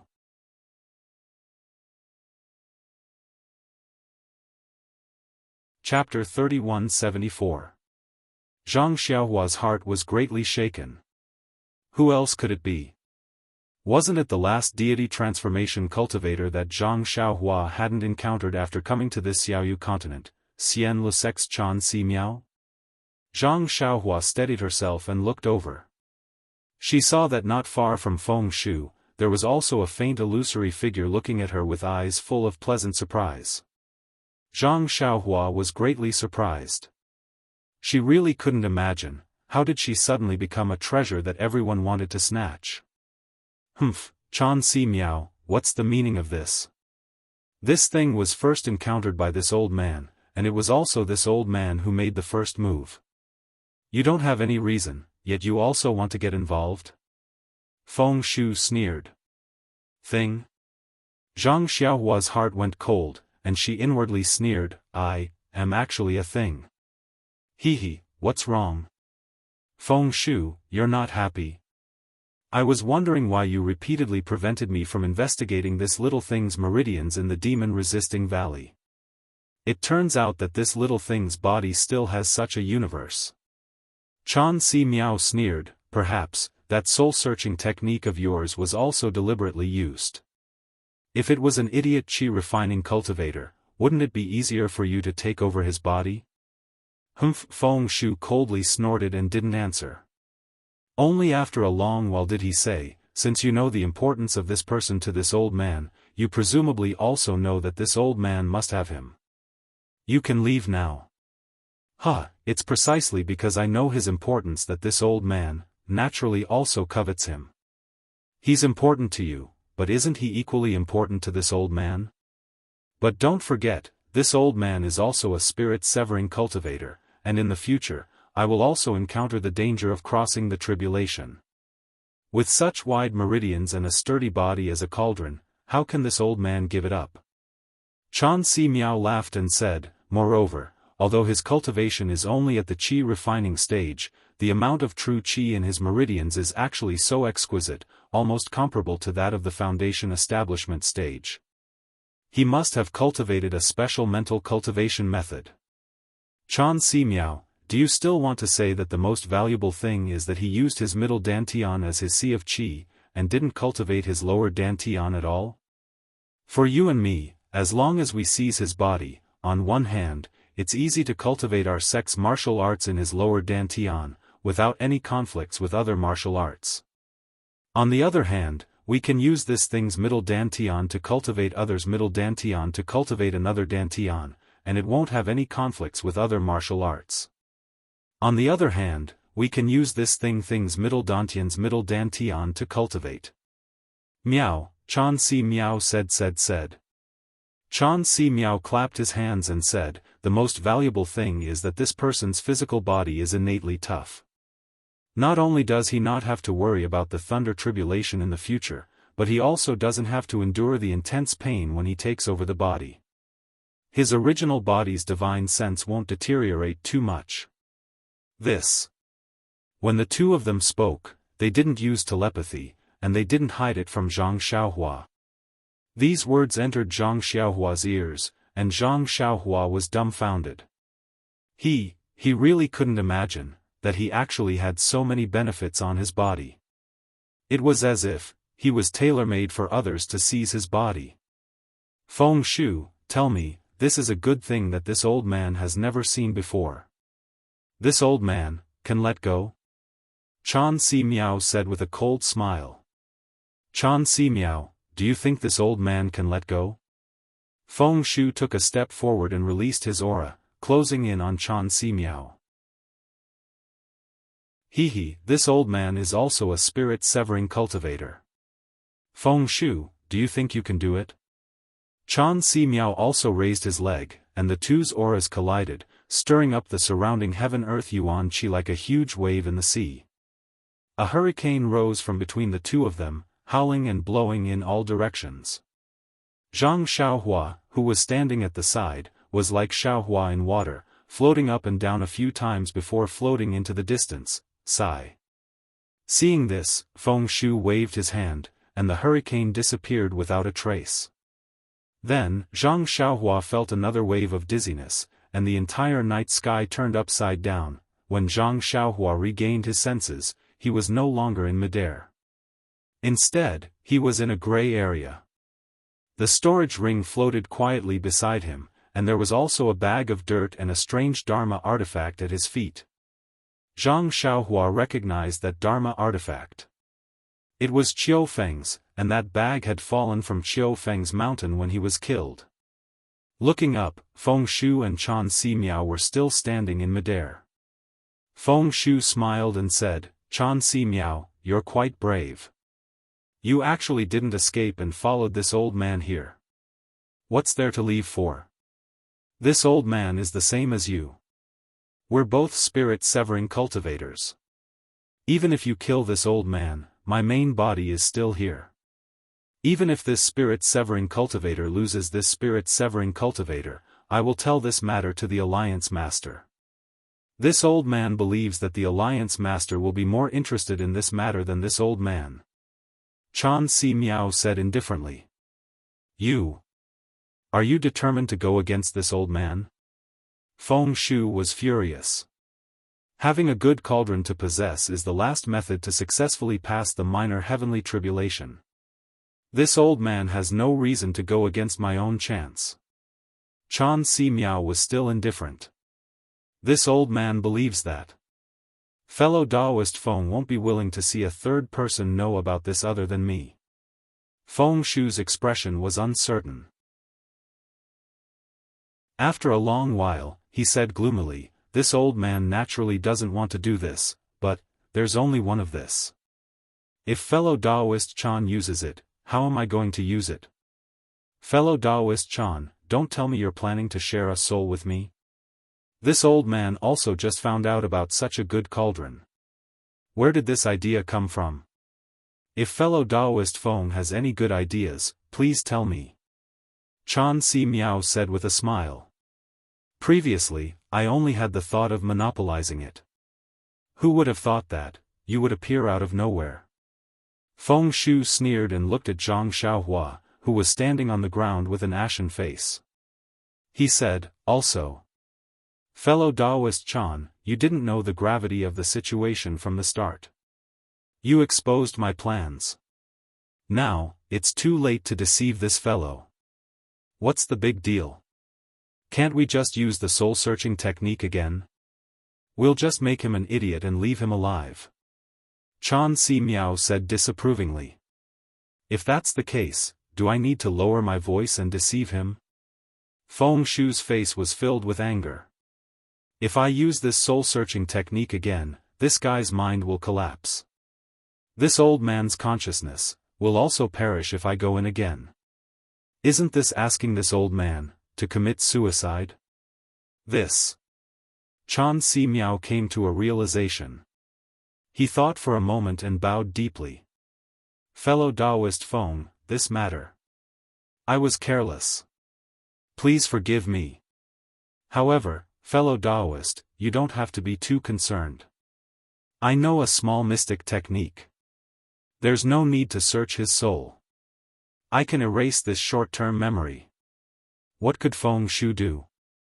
He knew that Chan Si Miao would definitely not let go. He could only wave his hand and say, forget it. Who knows if your mystic technique will work? It's not wrong to not know, but later, during the discussion, fellow Taoist Chan will have to take half a step back. Chapter 3175. He, Taoist priest Xiao. Xiao Hua laughed. A straightforward person doesn't resort to insinuations. Others may not know whether Taoist priest has cultivation or not, but how could I not know? What? You actually. Taoist priest Xiao turned pale with fright, almost jumping up. You were really sent by them? Who are they? Xiao Hua laughed. Taoist priest Xiao is too suspicious. Could it be that if you weren't sent by them, they wouldn't know that you have spiritual sense? You. Taoist priest Xiao's face turned ashen, but immediately after, his face showed ecstasy again. Just as he was about to speak, Xiao Hua immediately waved his hand. Don't talk nonsense. You should first answer this Xiao's question. Yes. Taoist priest Xiao almost stuttered in his surprise. True essence condensing into a core is naturally the golden core realm that all Taoist disciples dream of. Other than this, what else is possible? Could it be? Taoist priest Xiao, oh, no, senior Xiao is already, third grade essence force. Third grade essence force? Xiao Hua laughed. This Xiao wants it, but it doesn't want this Xiao. Do you think this Xiao is third grade essence force? Xiao Hua's words were naturally ambiguous, but in a normal person's impression, Xiao Hua naturally admitted that he was not third grade essence force. No, not possible. Taoist priest Xiao seemed to suddenly wake up at this time, shaking his head vigorously, trying to throw away his unrealistic delusions. Taoist priest Xiao has naturally terminated meridians. It's not possible for him to enter the foundation establishment realm, not to mention consecration and fusion. But finally, Taoist priest Xiao struggled like a drowning person grabbing onto a water plant, saying, but that bald donkey from the small gold temple is at most in the early stage of the benevolence realm. He can be considered a low first-grade essence force. If Taoist priest Xiao can enter the ranks, then you can defeat the Buddhist sect and expel that group of bald donkeys from Longevity Town. Taoist priest Xiao, are you in the ranks or not? He. Xiao Hua smiled slightly, turning around to leave, and said indifferently, this Xiao can be considered in the ranks. Looks like if this Xiao doesn't say it, you won't be able to sleep tonight. Ha. Taoist Xiao was overjoyed. He bowed and said, since Taoist Xiao is at the lower first rank, then the challenge in 10 days will depend on you. Xiao Hua flicked his sleeves and ignored Xiao Jian's bow.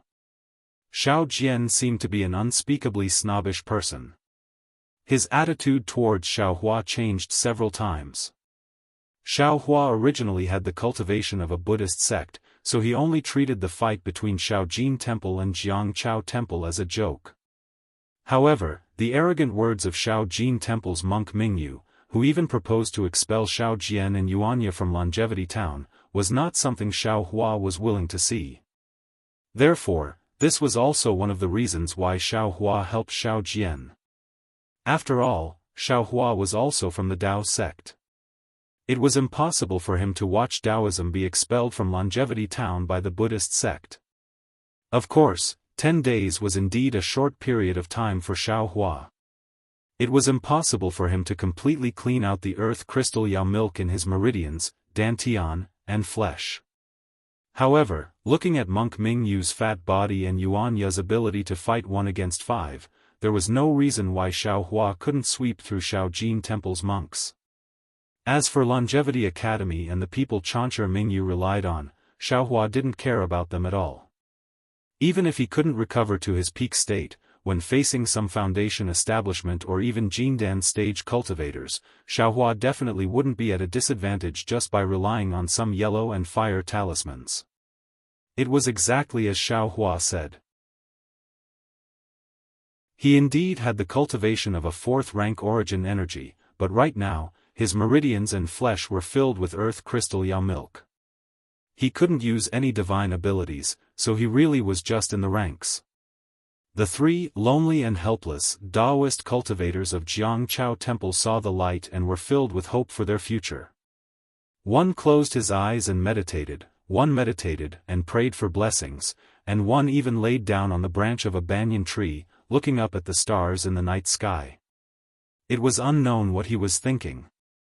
Less than 5 li north of Longevity Town, there was a hill several li in size. Shaojin Temple, which was a dozen times larger than Jiangchao Temple, was built on top of this hill. At this moment, inside Shaojin Temple, the rhythmic sound of a wooden fish in the main hall was heard along with the loud and clear sound of a bell. The fat monk Mingyu, who was wearing a bright kasaya, put down the small wooden mallet in his hand. He looked at the 30-something people in the main hall with great satisfaction and said in a deep voice, "Today's evening class ends here, you all can go back and rest." "Yes, Abbot," the 30-something people replied in unison. It was very loud and resounding in the main hall, making Monk Mingyu even happier. After all the monks left, Monk Mingyu stood up, tidied up the kasaya on his body, and turned his head to look at the slightly old Shakyamuni Buddha statue in the main hall. He respectfully knelt down, kowtowed to the ground, and said in a low voice, "My Buddha, disciple Mingyu, has been in this Shaojin temple for more than 10 years. Previously, there were only 3 to 5 people in Shaojin temple, but now, there are a lot of people, reaching 32. My Buddha must have seen disciples' hard work in these 10 years. Of course, disciples' hard work is incomparable to my Buddha's boundless dharma. The reason why Shaojin Temple is so prosperous is all because of my Buddha's mercy, and not because of disciples' hard work. Disciple is willing to take root in Longevity Town's Shaojin Temple, in this corner of hidden immortal continent, to plant my Buddha's mercy deep into the hearts of mortals, to let them know, in this world, there is only Buddha, only Nirvana is their best home. Only by devoutly worshipping my Buddha, can they get rid of evil, can they cut off evil. Amitba. After that, Monk Mingyu softly muttered for a long time, kowtowed again, and respectfully retreated from the main hall. After Monk Mingyu returned to the abbot's meditation room, he changed his kasaya into a white monk robe. Pang pang. Someone knocked on the door of the meditation room. Who is it? Monk Mingyu frowned, feeling somewhat displeased. Senior brother Mingyu, it's disciple Ming Fa. A respectful voice sounded from outside the door. Amitba, so it's Ming Fa. Monk Mingyu's lips curled into an inexplicable smile. He walked to the front of the door, and personally opened it. Amitba, senior brother is too polite. The one standing outside the door was the monk who followed behind Monk Mingyu in the afternoon. At this moment, he had a smile on his face, and his palms were clasped together as he said respectfully, "You only need to say the word, and disciple will enter." Why do you need to personally open the door? Junior brother Ming Fa, for you to come so late, there must be something extremely important.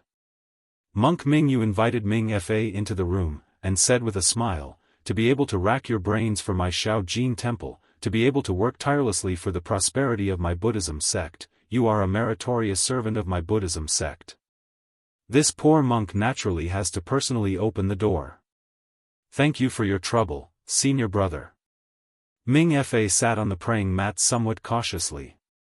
Monk Mingyu personally held the pot, poured a cup of tea, and then asked with a smile, "May I know what is the matter, junior brother?"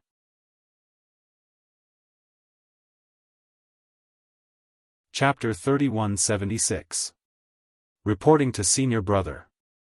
Mingfa picked up the tea, took a sip, and said, "Actually, it's nothing important. It's just that after finishing my homework, I returned to my room and thought of the challenge at the Temple of the River and Tide on the 10th day. I couldn't help but think of the situation 10 years ago when you came to the Shaojin Temple alone with a warning letter. Then I thought of the prosperity of the Shaojin Temple in the past 10 years. Now, even the Longevity Academy doesn't dare to look down on the Shaojin Temple. They took the initiative to exchange pointers with the Shaojin Temple on the day of the Immortal and Buddha ceremony. This was something I didn't even dare to think about 10 years ago. Amitabha, when I think of this, I can't sit still in my room. The development of the Shaojin Temple these years is all due to Senior Brother Abbott's contribution. Therefore, I came here to thank Senior Brother Abbott for the effort you put in for the Shaojin Temple. Amitabha Mingfa's words obviously had a faint flattery, but in Zen Master Ming Yu's ears, it was very pleasing to the ear. Zen Master Ming Yu unconsciously chanted the name of Buddha and smiled. Junior Martial Brother Mingfa really knows this poor monk's heart. Just now, this poor monk was talking about the development of my Shaojin Temple in the past 10 years in front of Buddha. I talked about how when this poor monk first came to Shaojin Temple, there were only 2 junior martial brothers, Mingfa and Mingchan. I didn't expect Junior Brother to also be so emotional. It seems that our cultivation is still lacking. This heart of a dry well realm is still very far away. Amitabha, my Buddha is merciful. Please forgive me for my unstable state of mind. Ming Fa hurriedly put his palms together and said very sincerely. Junior Brother Ming Fa, if Buddha sees that the small gold temple has become so prosperous in our hands, I'm afraid he won't punish you. Zen Master Ming Yu immediately curled his lips and said with a smile. For the Shaojin Temple, for the Buddhism sect, I'm willing to accept Buddha's punishment. Ming Fa also said. Junior Brother, please have some tea. Zen Master Ming Yu raised his cup and took a sip himself. He looked at the night sky outside the Zen door and sighed. Junior Brother is right. Although we are Buddhists, we should have a pure heart and few desires. We should serve Buddha wholeheartedly. But in the end, we are just ordinary people. After all, we still have this stinky body. Seeing the Shaojin Temple being so prosperous, how could we not be happy? How could he not be proud? Back then, when this old monk came to Small Gold Temple, the first person I paid my respects to was Immortal Academy's Zhu Junfeng. Although that Confucian Dean Zhu was very courteous to this old monk could tell from his disdainful gaze that he was rejecting my Buddhist sect. Yes, Senior Brother Abbot is right. In the 3 continents, other than the Western Paradise, which is the pure land of my Buddhist sect, the hidden Immortal Continent and the Thousand Demons Sacred Realm are not places that my Buddhist light shines upon. Within the Thousand Demons Sacred Territory, who knows how many disciples who are willing to sacrifice themselves for the development of our Buddhist sect have been buried in the mouths of demons. On the hidden Immortal Continent, there is the resistance of Confucian cultivators. The spread of our Buddhist sect's Dharma has also been greatly hindered. We disciples of the Buddhist sect have a long way to go. Ming Fa nodded his head in agreement. That's right, Junior Brother Mingfa. This is the voice of millions of Buddhist sect disciples. We are not afraid of blood and tears, we are not afraid of difficulties. We just want to illuminate the entire 3 continents with Buddhist light. Zen Master Ming Yu's face showed a trace of redness, his eyes also flashed with fanaticism. Unfortunately. Ming Fa slightly clenched his teeth. The matters of this world are a test for us Buddhist disciples. In this small immortal town, not only does Immortal Academy have Ruo Tong Long tightly protecting their sphere of influence, even Taoism has revived from the ashes. A long time ago declined River Tide Temple, a wandering Taoist dares to go against my Small Gold Temple, challenging the dignity of my Buddhist sect. I won't hide it from Junior Brother. Zen Master Ming Yu said with a smile. Back then when this old monk saw that Taoist surnamed Zhao's face, I looked down on him from the bottom of my heart. What the hell, a scoundrel wants to challenge my Small Gold Temple in Immortal Town, who does he think he is? Indeed, Ming Fa said with a smile, I remember the first time this old monk saw that so-called Taoist Zhao, he was no different from a beggar. However, this beggar-like person actually went against my small gold temple in all aspects. Zen Master Mingyu said with a sigh, if not for the fact that this river tide temple doesn't have many Taoist disciples, perhaps in these 3 to 4 years, that river tide temple really could catch up to my small gold temple. This can't help but make me think of our small gold temple back then. At that time, in Zhu Juanfeng's eyes, you and I probably weren't much different from this Taoist Shao, right? Hee, how could it be that simple? My Buddhist sect's Dharma is boundless. What does his Taoist sect have? It's nothing more than some tricks.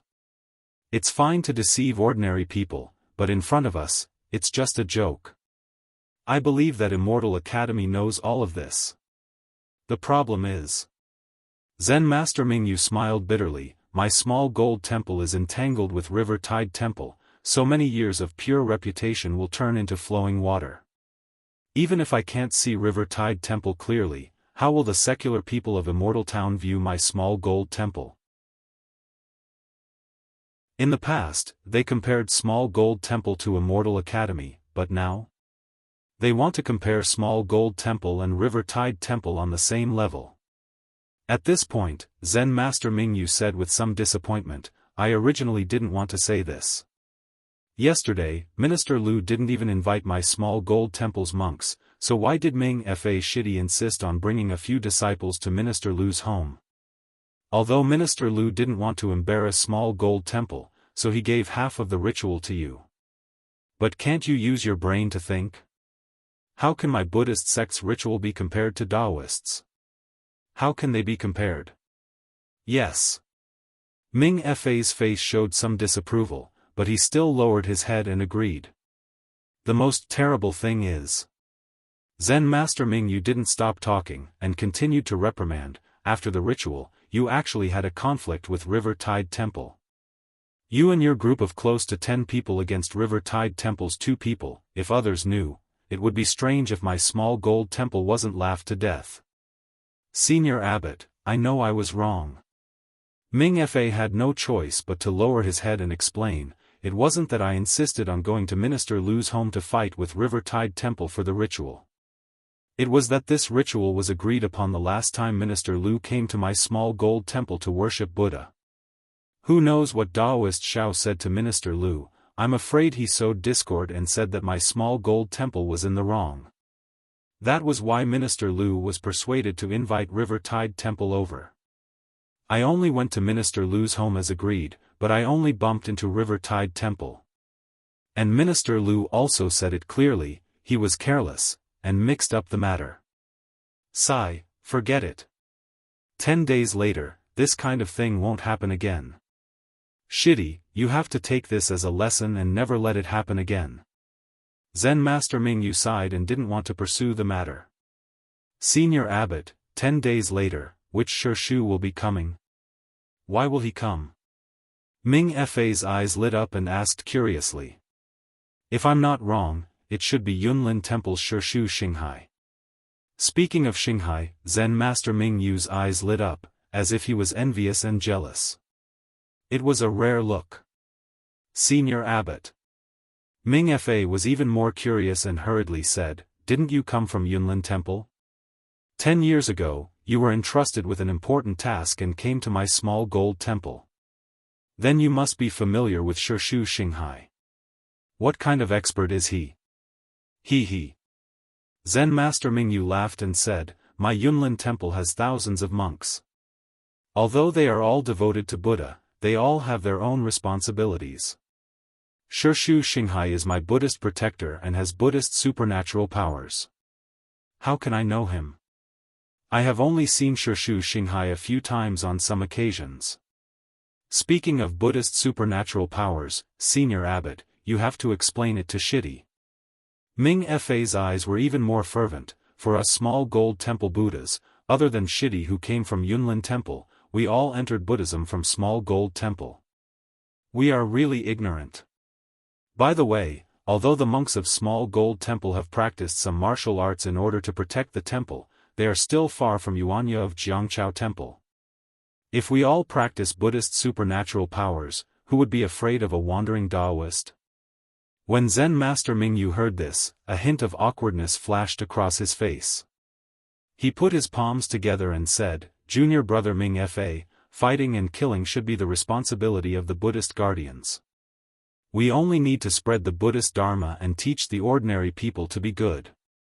Senior brother Ming Fa smiled bitterly. "The problem is that our small gold temple doesn't have a protector. If we had one, would we still be afraid of Yuanya of Jiangchao Temple? Even if there was that old Taoist and that young Taoist who just appeared today, I don't think we need to be afraid." Speaking of this, Ming Fa said with some hatred, "I think that Taoist Xiao wants to get back last night's embarrassment, so he challenged our small gold temple in public. He thinks that we can't deal with Yuanya alone. He wants to laugh at our small gold temple. He really didn't expect that senior brother Abbot would take advantage of the situation to propose a competition in 10 days. He even proposed that whoever loses would leave Longevity Town, forcing him to a dead end. He lifted a rock and smashed it on his own foot. How can we compare to Martial Uncle Xinghai's cultivation? Ba. Zen Master Mingyu chanted, "I was also stunned by Taoist Zhao's anger this afternoon and lost my cool. That's why I proposed that bet. Actually, now that I think about it, Taoist Xiao came later. His existence doesn't matter at all. Whether he is here or not, Jiangchao Temple is still a broken Taoist temple. On the contrary, our small gold temple is in a disadvantageous position. If Martial Uncle Xinghai didn't come and it was someone else, there might really be a problem. Then what should we do?" Ming Fa was also shocked and said anxiously. Zen Master Mingyu smiled, "Of course, then again, even if Martial Uncle Xinghai didn't come, Yunlin Temple will send a Martial Uncle of the Transcendence Realm. That Yuanya is definitely not his opponent. You and I can rest assured."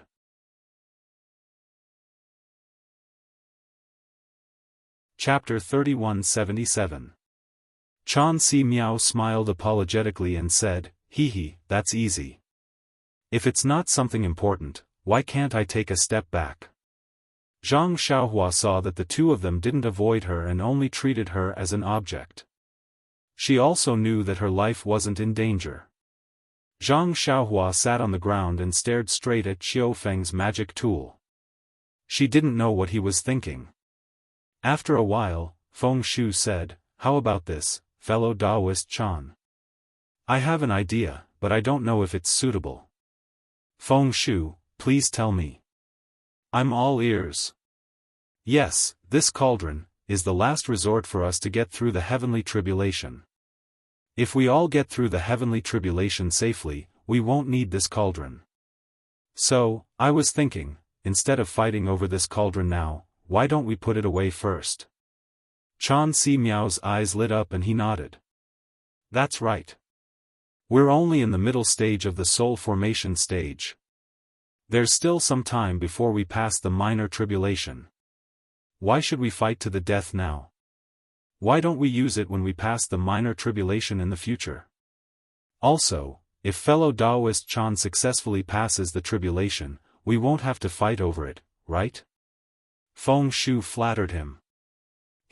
Thank you for your kind words." Chan Si Miao smiled and said, "Also, although our cultivation levels are similar, we won't pass the tribulation at the same time.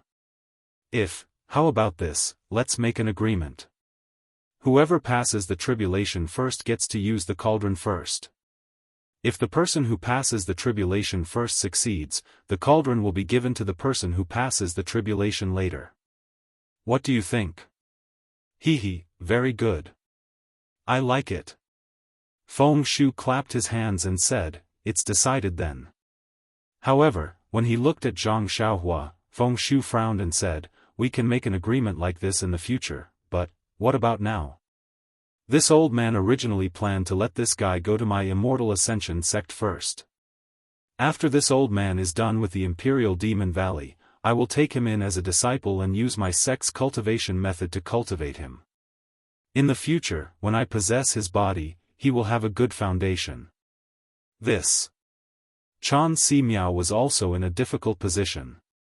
According to his thoughts, naturally, he also wanted to get Zhang Xiaohua into his immortal music sect and use the immortal music sect's cultivation techniques to cultivate her. In the future, when he wanted to possess her, it would be twice the result with half the effort. Of course, at this moment, it didn't matter who took Zhang Xiaohua. Zhang Xiaohua was doomed, but how could they let the other party take her? Why don't we find another sect and let him stay there? Feng Shu suggested. Don't. Chan Si Miao shook his head like a rattledrum. As long as such a good cauldron is placed in Dawn Rain Continent, all the cultivators who are about to transcend their tribulations will definitely fight over it. We absolutely can't let any sect know about it. Of course, Chan Si Miao did not say one more thing. Who knows what the other sects have to do with you? If you did something, how would I know? Perhaps even if I was the first to use the cauldron, I would still fall into your trap. At this point, this train of thought had no meaning to continue discussing it. The two of them did not trust each other, so how could they be at ease with other sects? The two of them stood facing each other quietly. After a long while, Chan Si Miao urged, "Fellow Taoist Feng, could it be that there's no other way? Could it be that we're going to imprison this guy somewhere? Or let this guy cultivate alone in Dawn Rain Continent?" Feng Shu's eyes lit up. He clapped and said, "Fellow Taoist Chan is right. Why can't we? Where does fellow Taoist Feng want to imprison this guy?" Chan Si Miao was slightly stunned. It's not good to imprison him. After all, this cauldron is someone we want to possess in the future. Imprison him for a long time will be detrimental to our future development. Fellow Taoist Feng, don't tell me you're going to throw him to Dawn Rain Continent. Chan Si Miao said in disbelief, "If he's discovered by others, how can we still have a chance?" Fellow Taoist Chan, have you forgotten that the big hide in the city and the small hide in the wilderness? Even if you imprison this guy somewhere, he'll still be discovered by others. Furthermore, there will be many chances of him being discovered. Why don't you just let him cultivate in Dawn Rain Continent? There are countless cultivators in Dawn Rain Continent. Who would recognize such a lowly cultivator? Furthermore, if the two of us join hands to restrict this guy's middle dantian, who else would be able to discover it other than cultivators above the void refinement realm? How could such an insignificant cultivator be discovered by a cultivator with a higher cultivation base than us? Even if this guy's aptitude is very good, but there's no need to wait until then. You and I can transcend the minor heavenly tribulation, right? Fellow Taoist Feng is indeed wise. Chan Si Miao clapped again. However, he immediately felt bewildered. If this guy doesn't have our guidance and only starts from Qi refinement realm, I'm afraid his lifespan won't be enough. Feng Shu smiled bitterly.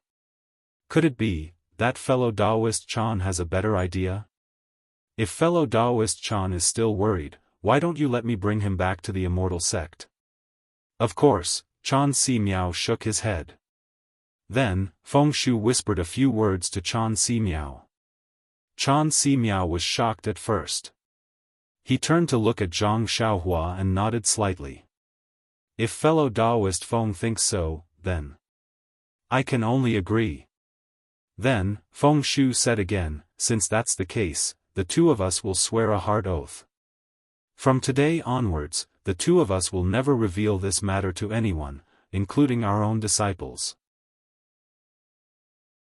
Furthermore, no disciple of the Immortal Ascension sect or the Immortal Music sect can give this guy any guidance. Wherever this guy goes, where he lives, whether he cultivates or not, it has nothing to do with us. Yes, that means that before we transcend the minor heavenly tribulation, we are absolutely forbidden to have any contact with this guy. Only when one of us transcends the heavenly tribulation can we appear together to capture this guy. Yes, if you and I want to do anything to this guy, we must discuss it with the other party. Only when both of us agree and both of us are present at the same time can we do anything. Also, if this guy is discovered by others, we must take action at the same time, to cover up this matter. No matter what method we use, we must kill that guy. But, what if it's an old ghost who's transcending the heavenly tribulation? Then forget it. Let's preserve our lives first. Also, what if there's any change in this guy? This is not possible, right? It's better to be safe than sorry. Fellow Taoist, let's make this clear first. Alright, if there's any change, we can investigate it. However, if one of us goes, we must inform the other. Neither of us can go looking for this bastard alone. I'll say the same thing again, this matter must not be known by others. Alright, we'll do as fellow Taoist Feng says. Seeing that the two of them were almost done discussing, Chan Si Miao thought for a moment and nodded his head in agreement. Then, the two of them dripped a drop of blood and mixed it together. In front of this drop of blood, they made a heart oath and pointed at the drop of blood. The drop of blood split into two and turned into two strange runes that flew to their foreheads and disappeared. Fellow Taoist Chan, it's time for you to use your secret technique. Seeing that they had made a heart oath, Feng Shu pointed at Zhang Xiaohua and said indifferently, the memories of the past few days shouldn't be left behind. Well said. Chan Si Miao stretched out his hand and 10,000 broken fireflies flew out. Zhang Xiaohua flew into the air with the broken fireflies. In the hands of a soul formation cultivator, Zhang Xiaohua was like an ant. He had no power to fight back. The moment the broken fireflies fell on him, Zhang Xiaohua suddenly felt a kind of sadness. The sadness of being a fish on a chopping block, the sadness of being an ant. This sadness didn't decrease even as his consciousness gradually blurred. Seeing Zhang Xiaohua's ashen expression, Feng Shu wasn't surprised. He looked around and waved his hand. The storage ring flew into his hand and disappeared. The bag and strange-shaped magic tools on the ground also disappeared. Even Zhang Xiaohua's clothes were taken by Feng Shu. Then, Feng Shu said to Zhang Xiaohua, little guy, I wanted you to raise him like a pig, but now I have no choice but to raise him like a sheep. Your fate was already decided when you saw us. Of course, it's not like you don't have any chances now. First, you can pray to the heavens and ask the heavens to reduce the heavenly lightning when fellow Taoist Chan and I transcend the tribulation so that we can safely transcend it.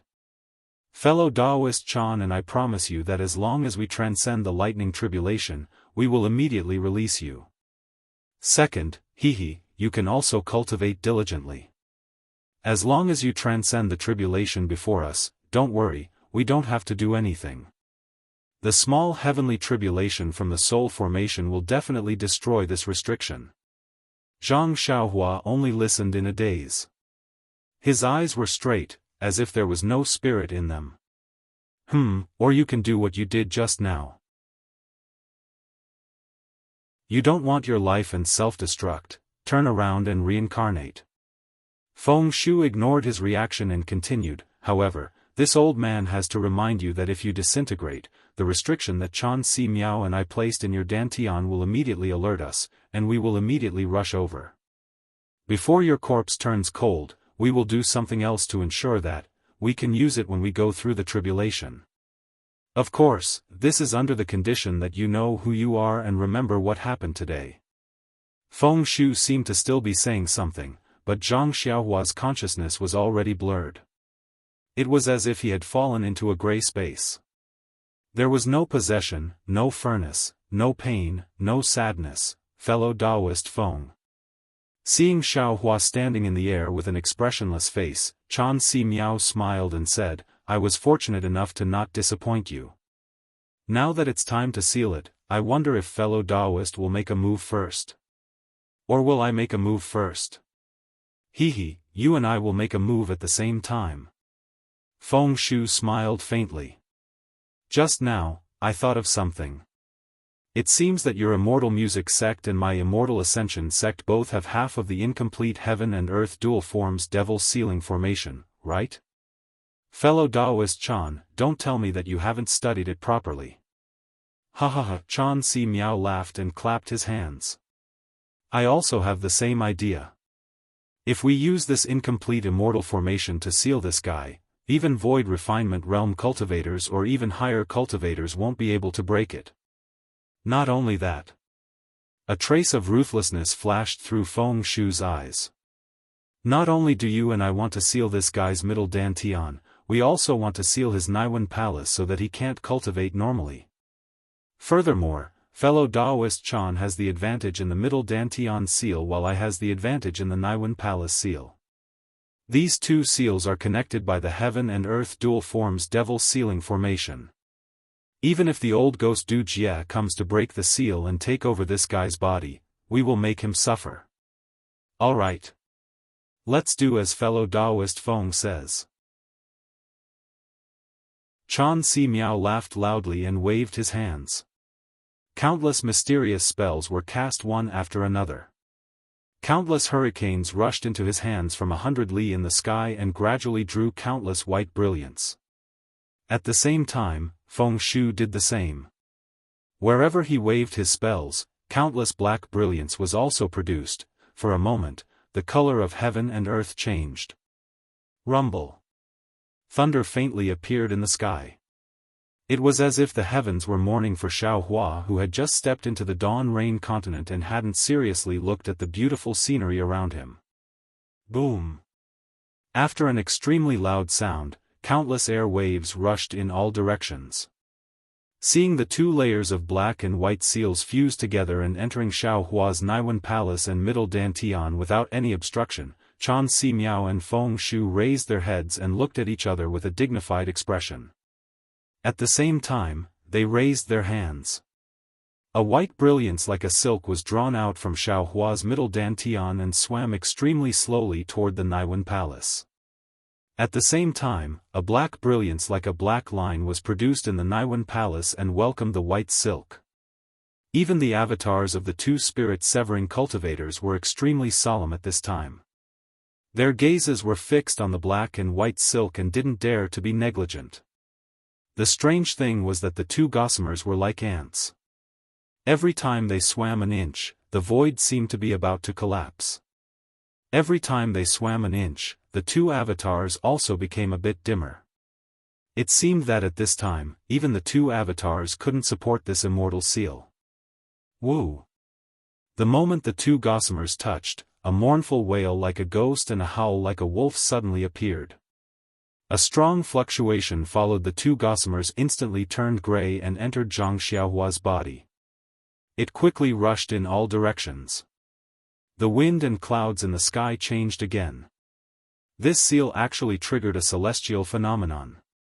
Shua! Thousands of crystal lights burst out from the two avatars. The avatars of the two spirit-severing cultivators, Chan Si Miao and Feng Shu, rapidly dimmed and then turned into specks of light and disappeared in midair. Rumble. Wherever the fluctuation passed, countless lightning flashed and thunder roared from the sky. There was also a torrential downpour. It was as if the heavens were crying and also as if the heavens were angry. Following the thunderstorm, Zhang Xiaohua's naked body fell from the sky. Two sparkling tears hung from the corners of his eyes. It was unknown whether they were tears of the heavens or his own tears.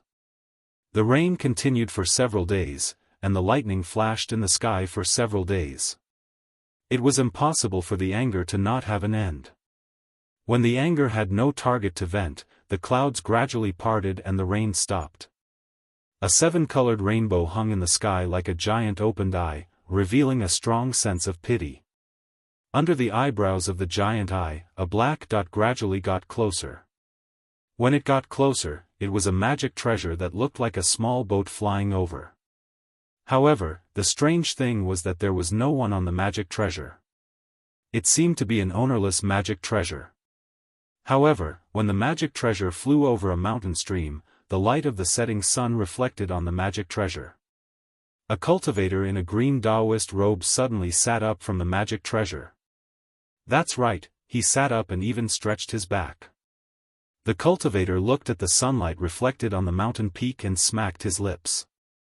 Sigh, I just closed my eyes and another day has passed. Time is too short. At this point, the cultivator had already stood up.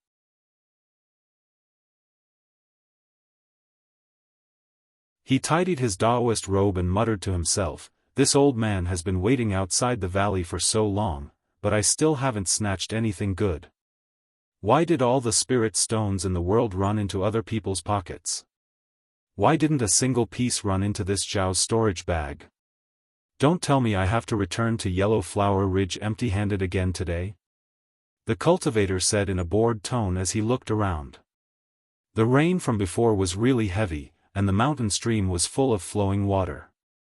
The water in the stream was very muddy, and it flowed everywhere.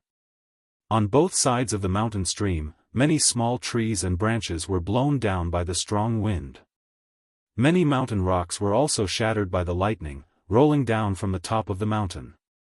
The mountain peak was in a mess. "Io, is this a person?" A white flower suddenly appeared from the dark green leaves and was reflected in the cultivator's eyes.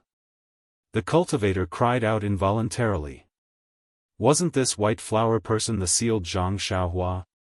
She just rushed into the mountain stream along with the heavy rain. This person is actually still alive. The cultivator landed and immediately discovered with his divine sense. He couldn't help but frown. If she's dead, it's easy to deal with. I can just bury her. But this person, forget it, let's bring her back to Yellow Flower Ridge first. After waking her up, we'll send her down the mountain.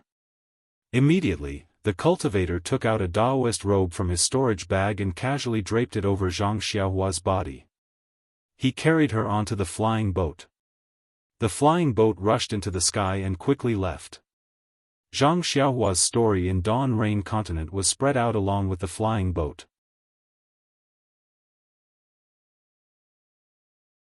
Chapter 3178. That's good. Ming Fa heaved a sigh of relief and asked again, "Senior brother, what is the transcendence realm that you mentioned?" "I don't know much, so I'll answer your questions today."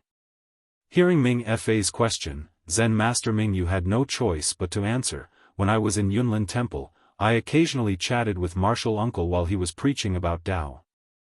We talked about the 9 realms of Buddhism's supernatural powers." "What 9 realms?" Ming Fa couldn't help but ask. "I only know the 4 realms of benevolence, transcendence, Ru Go and Ming Jin." Zen Master Ming Yu answered, "Martial Uncle never mentioned the other 5 realms, so I don't know either." "Martial Uncle Xing Hai is only in the transcendence realm? If it's Ru Go and Ming Jin, how powerful would they be?" Ming Fa asked enviously. "Oh, right, Senior Brother Abbot, you. Didn't I say it earlier? We are different from Buddhism's Dharma protectors, so we don't have to emphasize on cultivation realms." Zen Master Ming Yu smiled, "We only need to exhaust our energy to serve Buddha, and when we have enough merit, we can attain Buddha fruit. That's the best outcome." Sigh, how can it be easy to attain Buddha fruit in Buddhism's 7 realms? However, the sapphire Buddha fruit would probably require tens of thousands of merit points, not to mention the supremacy, Heavenly King, Golden Gang, Arhat, Bodhisattva, and Buddha. This penniless monk does not even know how much merit points would be required to obtain the Arhat, Bodhisattva, and Buddha. According to what I know. Zen Master Ming Yu hesitated and said softly, "Some Buddha fruits can't be attained in a lifetime, but in 2 or even 9 lifetimes. TSK. So difficult." Ming Fa took a deep breath and said angrily, "Previously, I was ignorant and thought that Buddha fruit was Buddhism's supernatural powers, but after hearing Senior Brother Abbot's words, there's a huge difference. Don't be discouraged, Junior Brother Ming Fa. Speaking of the supernatural powers of Buddhism, I've been practicing for more than 10 years, but I've only just stepped into the realm of benevolence. If I want to cultivate benevolence to perfection and enter the dust realm, I'm afraid it's impossible in this lifetime." Zen Master Ming Yu encouraged Mingfa. "However, we have spread the Dharma in the Longevity Town and revitalized the Buddhist sect. With the accumulation of merit, it's not impossible for us to attain the indigo Buddha fruit in this lifetime. Yes, I understand. Mingfa put his palms together and lowered his head. Buddha is merciful. Buddhism is widely spread. Regardless of whether it is the cultivation of divine abilities or the accumulation of merit, it will pave the path to heaven under the feet of us bodhisattvas. This disciple is willing to make the indigo Buddha fruit my lifelong pursuit. I will give my everything to Buddha Tathagata. Excellent. Zen Master Mingyu also pressed his palms together and said with a smile, Junior brother, you are so ambitious. You will definitely be able to attain Buddhist enlightenment. I'm very gratified. Disciple thanks Senior Brother Abbot for clearing my doubts tonight. Ming Fa stood up and thanked him. Disciple will take his leave now. Yes, Junior Brother Mingfa. The immortal Buddhist ceremony in 10 days will be the first for our Shaojin temple. You must not make any mistakes. Start preparing from tomorrow onwards. Zen Master Mingyu stood up and instructed. Yes, I understand. Senior Brother Abbot, please rest assured. Ming Fa agreed and slowly left the meditation room. Sigh, competing with the Jiangchao temple is really an unfair victory. I wonder if Martial Uncle Xing Hai will agree. Looking at Ming Fa's departing figure, Zen Master Mingyu sighed. However, I don't think he will watch us get chased away by the Taoist priests of the Jiangchao temple, right? The two monks of the Shaojin temple were thinking about the Buddhist challenge in 10 days and preparing for the immortal Buddhist ceremony that was held once every 10 years. On the west side of the Longevity Town, in the Longevity Academy, which was several times larger than the Shaojin temple, the sound of reading resounded from the academy, resonating in the night sky. Following the sound of reading, wisps of faint mist danced in the night sky. Also, traces of undetectable brilliance slowly scattered, enveloping the entire academy. Within the brilliance, in a corner of the academy, beside a lush bamboo forest, a disdainful voice reprimanded from within a small and exquisite library, Junfeng, you are a little reckless. The immortal Buddhist ceremony can be lively, but it is only held in our Longevity Academy. Why did you drag the Shaojin temple into it? A small temple actually wants to stir up trouble in the Longevity Town. Why don't you take a look at the morals of these monks? Huh, Mr. Tai, and you worry too much. Following this voice, another voice sounded in the library. It was Zhu Junfeng, Dean Zhu of the Longevity Academy. He held the fist-sized lamp on the desk and looked at the white-haired but hale and hearty thin old man in front of him. He smiled and said, I just happened to be returning from a walk outside the town with a group of scholars. When I heard about the bet between the Shaojin temple and the 3 Taoist priests of the Jiangchao temple, I felt it was funny. That's why I spoke. I wanted to let them know that in the Longevity Town, only the Longevity Academy counts. Whether it is the Shaojin temple or the Jiangchao temple, they are jackals of the same tribe. Yes, I just feel that competing with the Shaojin temple and celebrating the immortal Buddhist ceremony is beneath the dignity of the academy. It's not that I am dissatisfied with your arrangement. Mr. Tai nodded and said, if we can use the immortal Buddhist ceremony to suppress the arrogance of the Shaojin temple, that would be great. That's exactly what I was thinking. Zhu Junfeng explained, in the past few decades, the Buddhism sect has been wantonly spreading Buddhism in the hidden immortal continent and the Thousand Demons sacred realm. Although this doesn't violate the public opinion of the 3 continents, they have been brazenly establishing temples and sending some ignorant people into Buddhism. This has affected the rule of the Confucian cultivators in the hidden immortal continent. I used the immortal Buddhist ceremony to make the Shaojin temple suffer. This is also a blow to them and let them know when to stop. Don't be greedy. The Buddhism sect has big plans.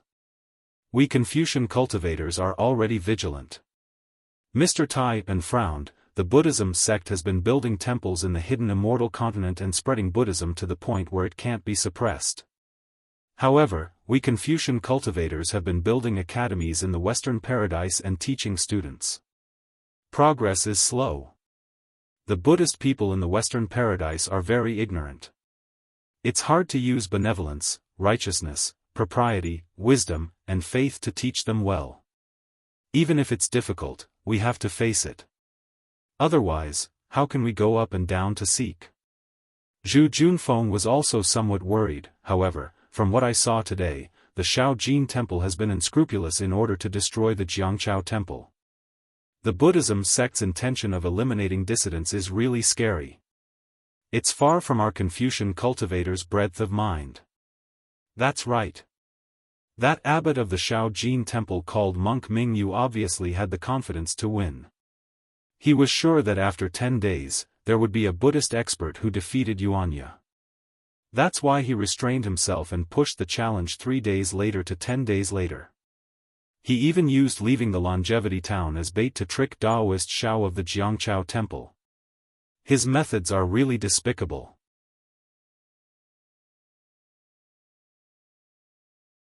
Chapter 3179. Poor Taoists. The Immortals and Buddha's ceremony is in 10 days.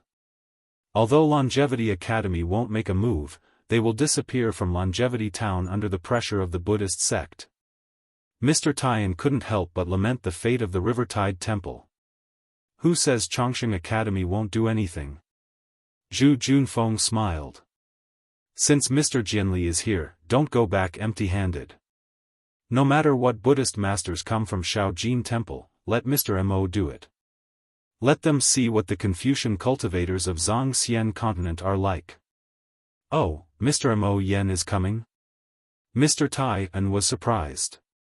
I haven't seen Mr. Mo for years. Why did he come to Chongqing Town? Mr. Taiyan said proudly, Mr. Mo is young but mature. He is a famous scholar of Chongyun sect. Isn't it like using a sledgehammer to kill a chicken? Hearing Mr. Taiyan's question, Zhu Junfeng's smile faded slightly, and he frowned slightly. He was also puzzled. Not to mention Mr. Taiyan, even I am puzzled. The Longevity Town is just a small part of the country of Shi. Our Longevity Academy is just one of the hundreds of academies in the country of Shi. 15 years ago, because of the appearance of a fox demon in Mount Sheng, the sect sent Mr. Lu Tinghan to eliminate the demon. I passed by the Longevity Town and stayed for half a day. Since then, no other scholars have passed by here. Even if there are disciples of the sect who want to cross Liao River, they come from Jishan Town. Very few of them come to Chongqing Academy. Mr. Jianli's arrival is very sudden. Didn't the sect say anything else? Mr. Taiyan didn't believe him. Oh, Mr. Jianli. Zhu Junfeng pretended to exaggerate, Sir is a senior elder of my Longevity Academy. Before this little one came to Longevity Town, Longevity Academy was managed by Sir alone.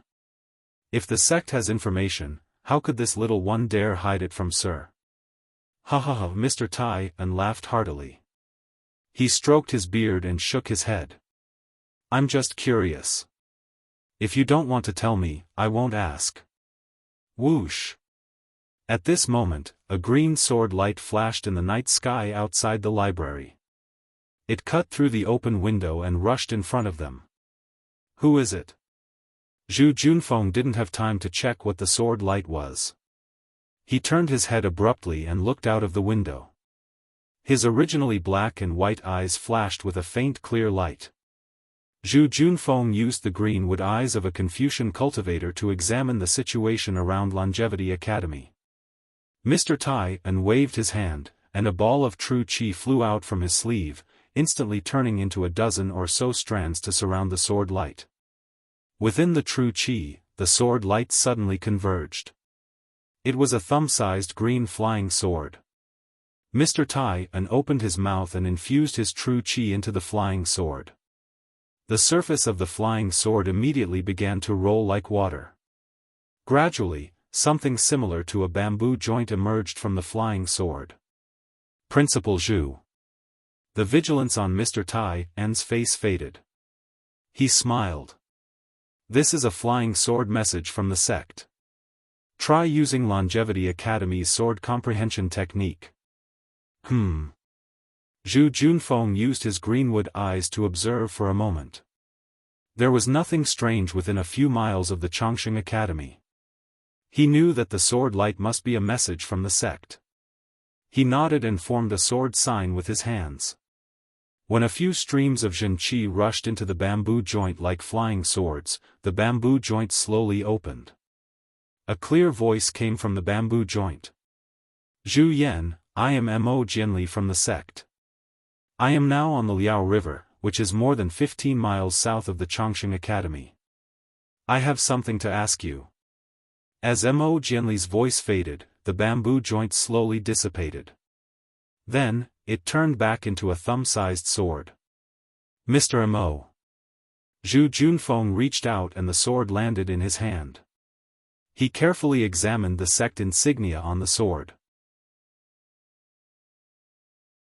He couldn't help but frown.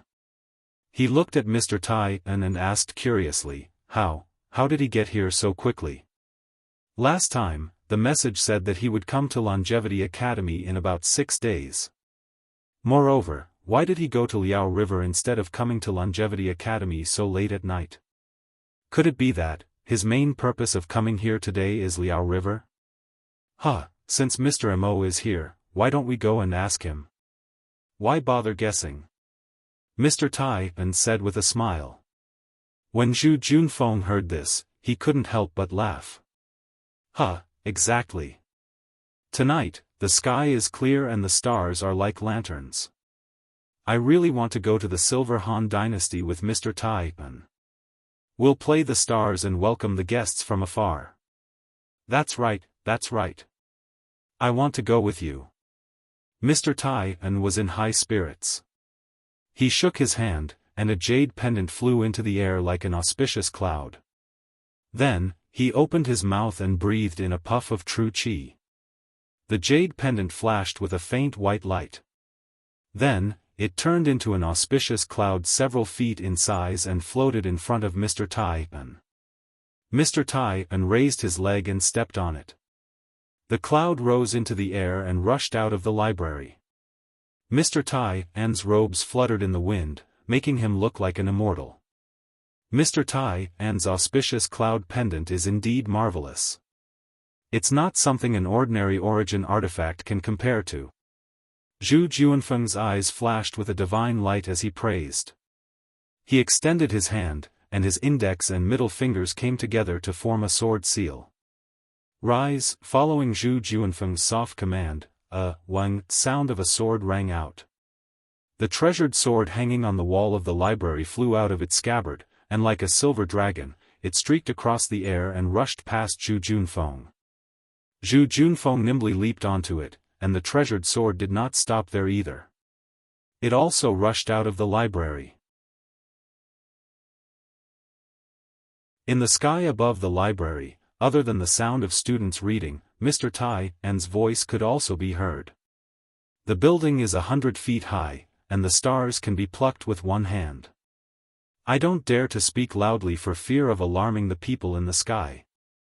Zhu Junfeng heard this and laughed inwardly. Mr. Tai is in high spirits today. I'm afraid that Mr. Mo Jianli has inspired him.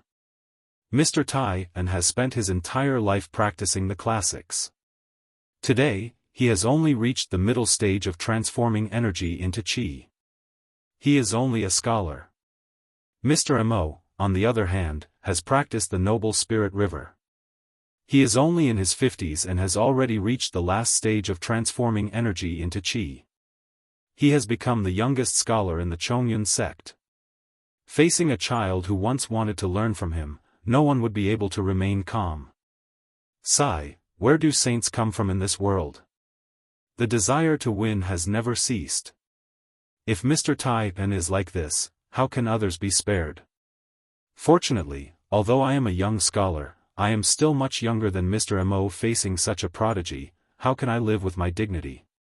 Zhu Junfeng stood on his flying sword, looking like a sword immortal. He was even more graceful than Mr. Tai. Mr. Tai's high spirits had already attracted the attention of countless students. When Zhu Junfeng flew out, it caused a stir. Strong, quiet as a virgin, moving as a rabbit. using chi to control the sword, moving unhindered between heaven and earth. This is my life's pursuit. A few students with delicate features could not help but clench their fists and sigh. I am willing to use my heart to strike the sky. I am willing to use my pure heart to cover the 9 provinces. I am willing to use the righteous energy of heaven and earth to destroy all demons and monsters in the world. Some students even sighed in the sky. However, more students were still whispering to each other. Since the headmaster has such a cultivation, if we work hard and train hard, we will definitely be able to win first place in the annual competition. Only then will we have the opportunity to enter the sect to cultivate. Only then will we be able to fulfill our ambitions. Our wish to sweep the world with our swords and cover the 9 provinces will come true. That's right. It's better to retreat and form a net than to admire the fish in the abyss. Of course, I won't lie to you. As they spoke, some students woke up from the chaos. They picked up their books and began to study word by word. Not long after, wisps of clear energy filled the entire academy, becoming denser and denser. Outside Longevity Town, night had already fallen. The fog of dusk only began to slowly recede at this time. The Liao River, which was dozens of li wide, was currently emitting hua-hua sounds of water. Under the bright moon, it flowed endlessly towards the east. The moonlight was like frost, sprinkling specks of water on the river. From time to time, fist-sized splashes would rise up and then turn into fireflies in the air. Occasionally, large whirlpools would appear in the rapid flow of the river. The dried branches and leaves floating on the river surface would all be sucked into the water. Although it was already late at night, under the moonlight, the Liao River seemed to be as bright as day. Not to mention the huge ships in the middle of the river. From time to time, they could see the dozens of small boats fishing at the river's edge. It wasn't just the huge boats. Under the moonlight, it was the time for the fish to swim upstream. Tens of thousands of small fish were like notes jumping around in the waves. They jumped and attacked the water, going against the current, unwilling to go with the flow. It was a scene full of vitality, a scene of people wanting to fight against fate.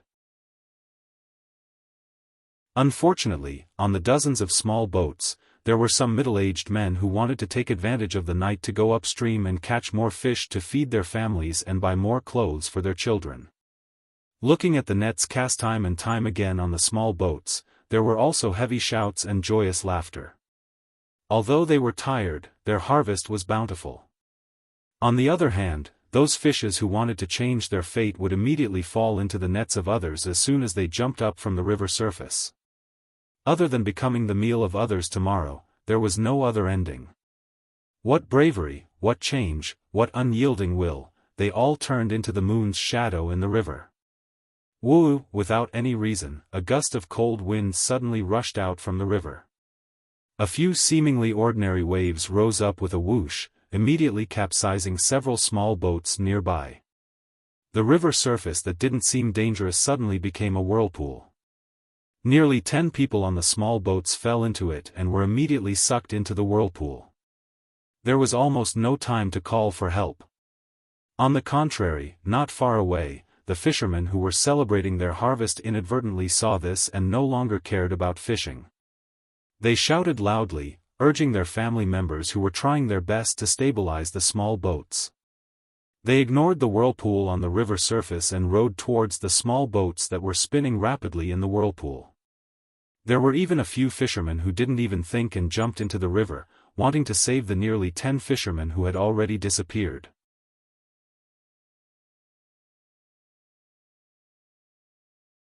Chapter 3180. These fishermen might not be familiar with each other, but since they were still boating in the middle of the night, they knew that they were all people who worked hard. If they could lend a helping hand, no one would be stingy. How could their honest and upright hearts think more than that? Since those fishermen did not surface from the river, how much stronger could they be? But the strange thing was that these fishermen were much more agile than the upstream fish in the river. In a short moment, they had already neared the numerous large whirlpools. However, the moment the fishermen touched the whirlpools, they immediately sank into the water and did not show their heads again. It was as though they had never appeared in the first place. This time, the numerous fishermen who had rushed over from behind turned pale with fright. They hurriedly screamed and fled towards the shore with all their might. Unfortunately, it was already a little too late. The numerous large whirlpools were like huge mouths that could devour people. They were getting bigger and faster, moving towards these people. Help! The heart-wrenching cries for help could not travel far on the surging river surface. Not to mention the sound of splashing water, even the sound of thousands of fish falling into the water could drown out these cries. Just at this critical moment, a rumbling sound of flowing water suddenly appeared in the distant night sky. This flow of water was as continuous as the river water, but it also seemed to be more imposing than the sound of the river water. It was simply like a waterfall that washed down from the cliff. Following the sound of flowing water, another voice that was full of energy and even more powerful than the rolling waves sounded. "Hold on for a moment, this MO will save you all." Looking at the source of the voice, a long river that was like the Milky Way descended from the 9 heavens. On the long river, there was a scholar who stepped on a crimson cloud. He was dressed in a white scholarly robe and was flying over on a sword. Help! How could the numerous fishermen who had half of their bodies in the whirlpool care to look at the immortal's grace? They hurriedly shouted for help. Speaking of which, it was strange. When the scholar's voice sounded, the whirlpool on the river surface immediately weakened. Although the fishermen's bodies were spinning uncontrollably in the whirlpool, they did not immediately fall into the river like before. In a short moment, the scholar had already landed on top of the fishermen's heads. The scholar's thick eyebrows and his face was full of tranquility. Although he was facing the life and death of several people, his thin lips were tightly shut and there was no sign of panic. "Go!" The scholar waved his hand and a brocade silk handkerchief flew out. The sword wind became 10 feet long and the silk handkerchief fell down and easily wrapped around a fisherman. Then, the silk handkerchief flew to other places and wrapped around a few more. As for the scholar himself, he controlled the flying sword and grabbed the air. 2 fishermen were pulled out of the river and were brought to the shore. "This humble one thanks Mister for saving our lives." Several people landed on the shore. Their faces were already deathly pale, and they didn't think much about it as they lowered their heads and kowtowed. "Ah, get up." Crow's feet appeared at the corner of the scholar's eyes. He did not look young. He waved his hand and said, "It's late now and the Liao River is not peaceful. It's better to go back and rest early. Although fishing for money is important, your life is more important. Sir, please save old second son." One of the fishermen said anxiously, "He still has a 70-year-old blind old woman at home." The scholar looked at the Liao River which was still without any waves and bit his tightly shut lips slightly. Plop plop. Several fishermen hurriedly kowtowed again. They might not know who old second son was, but they knew that without old second son, that 70-year-old blind old woman would not be able to live for long. "Wait a moment." The scholar hesitated for a moment and flew into the air again. At this time, 3 slightly older old men flew over from the distant sky. They were all dressed like Confucian cultivators. However, these old men did not carry swords on their backs. Instead, they stepped on a faint green cloud. The 3 old men were very respectful when they saw the scholar. The scholar gave a few instructions and the 3 old men chased after the uncontrollable boats on the river. They seemed to want to send these boats to the shore. The scholar waved his hand and a sword light rushed into the night sky. The direction was the Longevity town. Sword light flashed around his body and then he rushed into the Liao River. A few moments later, when the 3 old men sent the boats to the shore, Mr. Tai and Zhu Junfeng arrived together on a cloud. When they saw the situation, the 2 of them were shocked. When they heard the fishermen say that it was dangerous, their expressions changed drastically. They looked at each other and then looked at each other. It was not that the Liao River was not dangerous. It was not that no fisherman had died on the Liao River. It was that, as the fisherman said, Zhu Junfeng and Mr. Tai and had never heard of it before. My name is Zhu Yan, and my courtesy name is Zhu Junfeng. I am the Dean of the Longevity Town Academy. Greetings, martial uncles. Zhu Junfeng saw that the three old men were Confucian cultivators and hurriedly went forward to greet them. Mr. Tai and did not dare to be negligent and bowed as well. Dean Zhu, junior brother Tai and we pay our respects to you.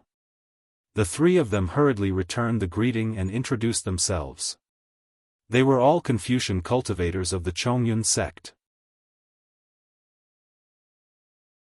Their names were Qiu Jian, Li Mo Ming, and Ji Dong.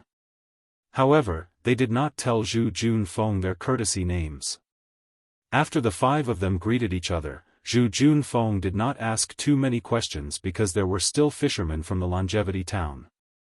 He looked at the three of them and said, Mr. Tai and will accompany the three martial uncles here. I will go and take a look. Dean Zhu. Qiu Jian hurriedly called out, the river is dangerous. Mr. Mo Ming won't even let us go near it. You should, it's fine. Zhu Junfeng smiled. I have been in the Longevity Town for a long time. If I haven't been to the Liao River 100 times, I have at least been here dozens of times. I have done many things like rowing at night and drinking. Dean Zhu. Li Mo Ming said unhappily, I know that you are in charge of this place. However, since Mr. Mo Ming is here, we naturally have to listen to his orders. Mr. Mo Ming said not to go there. That place is definitely dangerous. Furthermore, I have come here today precisely for this matter. If you think that a little scholar like you can handle it, then I will wait for Mr. Mo Ming to return and immediately turn back. Yes, I know my mistake. Zhu Junfeng's heart trembled as he hurriedly bowed. It's good that you know. Li Mo Ming nodded and did not say anything else. He raised his head and looked at the Liao River. The wide Liao River was the same as before. There was no danger at all. There were very few giant boats in the middle of the river, but one would occasionally sail by.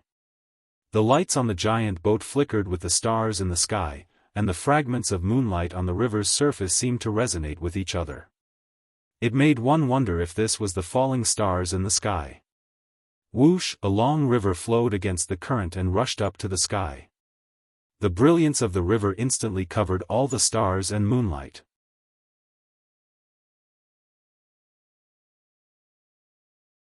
Chapter 3181. Mr. Mo is back. Ji Dong frowned and exclaimed, but Mr. Mo, yes, Mr. Mo stepped on the river and flew across the sky, landing right in front of them. Unfortunately, his hands were empty, not even the corpses of the fishermen. My apologies. Mo gently landed, ignoring Zhu Junfeng and Mr. Taiyan. Instead, he walked up to the fisherman and bowed. I have failed you. Not only did I not find Sun Lauer and the others, I did not even see their corpses. Mr. Mo, you didn't go with the river? The fisherman asked in disbelief. Of course I did. Mo Jianli was not embarrassed by the fisherman's pointing fingers. He explained calmly, I have checked the area within a few miles. Including the bottom of the river. Hiss. The fishermen were shocked, their bodies trembling. Could it be, I don't know what it is, and I didn't see it, so I don't dare to say anything.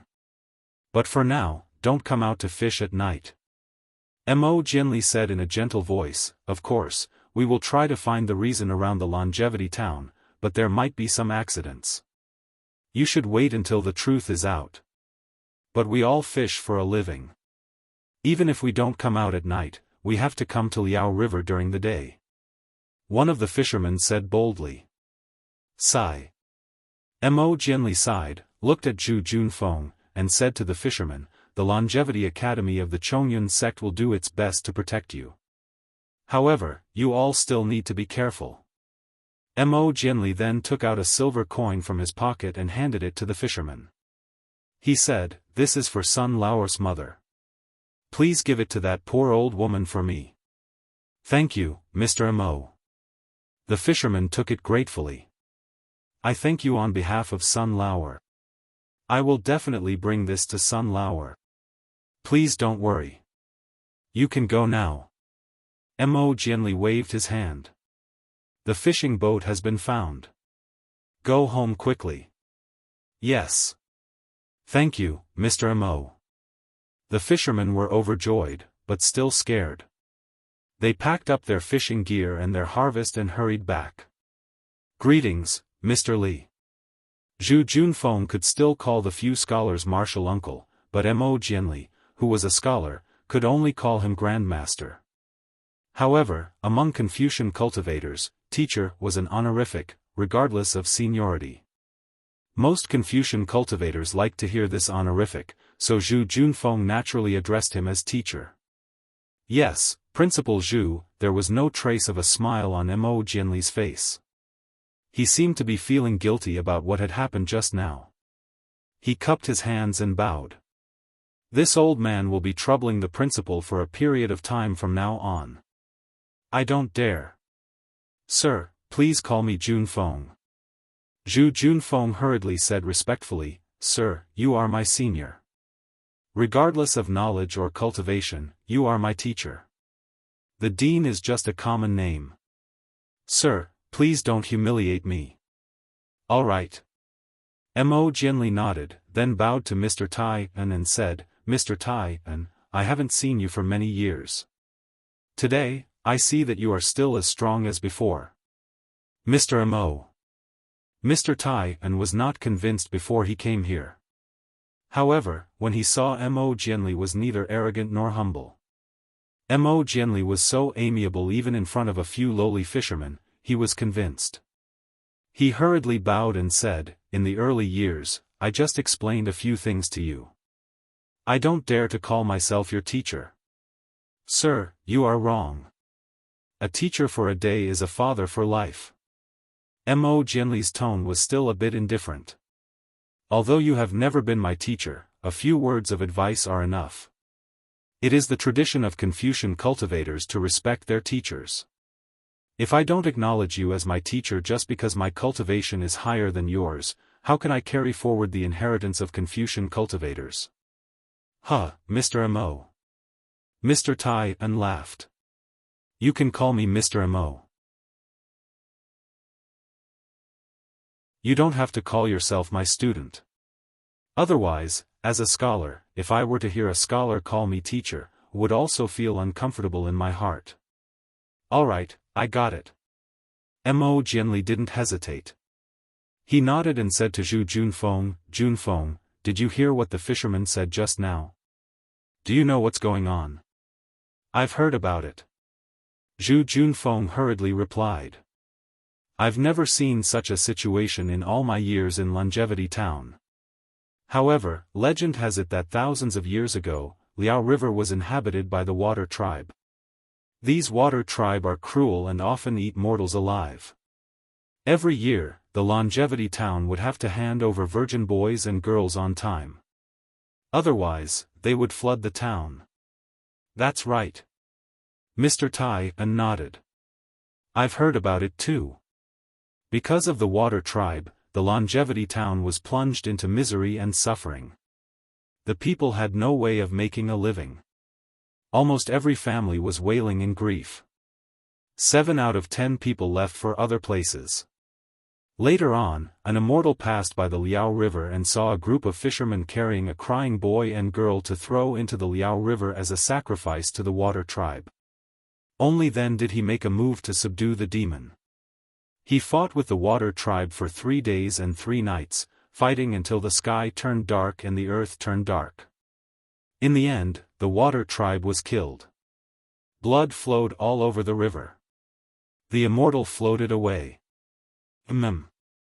Later on, in order to commemorate this immortal, the Longevity Town built a Taoist temple for him on Jiangchao Ridge. It's called Jiangchao Temple. Zhu Junfeng continued. They even called the statue the god of the river. Junfeng, thousands of years ago, was there a longevity academy in Longevity Town? Mo Jianli asked abruptly. Of course there wasn't. Zhu Junfeng said curiously. My Chongyun sect only built the Longevity Academy 1,200 years ago. At that time. I'm afraid my Chongyun sect was still a small sect, right? Mo Jianli nodded. However, even if there wasn't a Longevity Academy in the Chongyun sect, there was still a Jingzhu Academy in the Bamboo sect.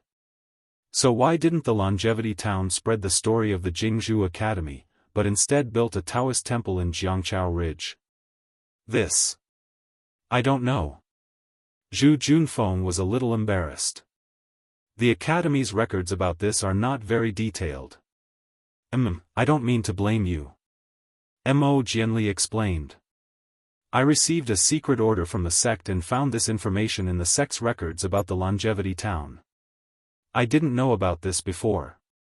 Mister, please enlighten me. Zhu Junfeng clasped his hands and said. There's no other reason. It's because the students of the Jingzhu Academy from the Bamboo sect all died in the battle with the Water Tribe. None of them survived. And that so-called immortal was just passing by when the Water Tribe died and took advantage of the situation. It's not like the story said, where they saw some virgin boys and girls. Mo Jianli sneered.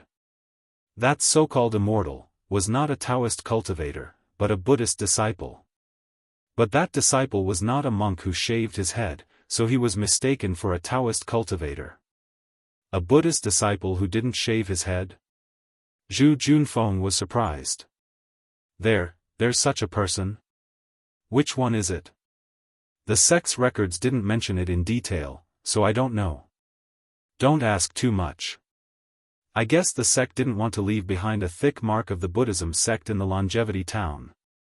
Mo Jianli said lightly.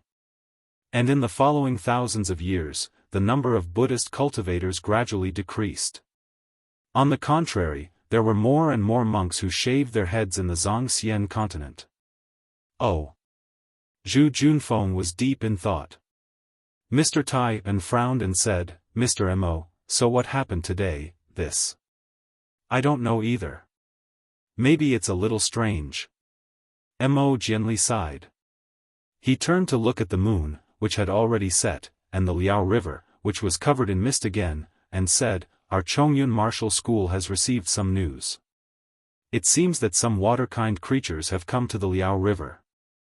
As for whether they are the descendants of those water-kind creatures thousands of years ago, and whether they want to harm the Longevity Town, the Martial School has no right to know.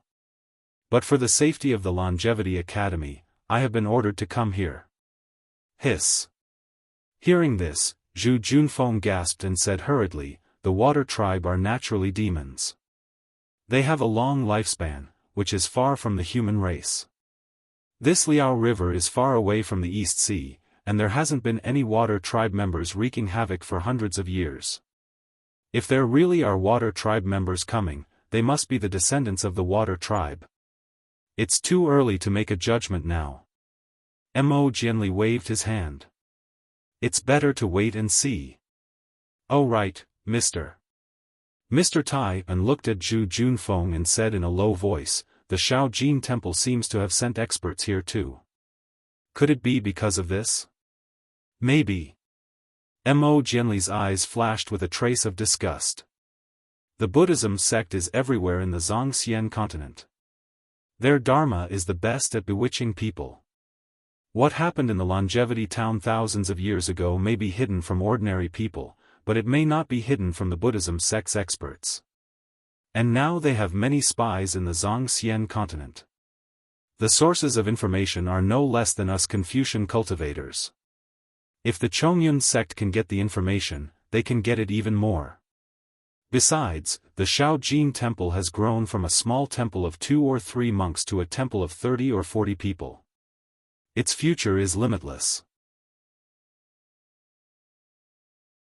It can't be ignored by the Yunlin temple. I just don't know which monk from the Yunlin temple came here today. Anne. Zhu Junfeng suddenly remembered something and said hurriedly, "This afternoon, a demon appeared on the streets of the Longevity Town." "Oh? What demon? What's its cultivation level?" Mo Jianli's eyes lit up as he asked. Zhu Junfeng hurriedly told him what he heard, and then said, "A few students from the academy who returned early have seen it. Mister, why don't you come back with me and ask for more details?" "That's right." Mo Jianli clapped his hands and said, "Since there are traces of that demon, I'm more confident now. Ji Dong, you stay here. If you encounter anything strange, just go back to the academy and report it to me." "Yes, Mr. Mo." Ji Dong answered and walked out from the crowd.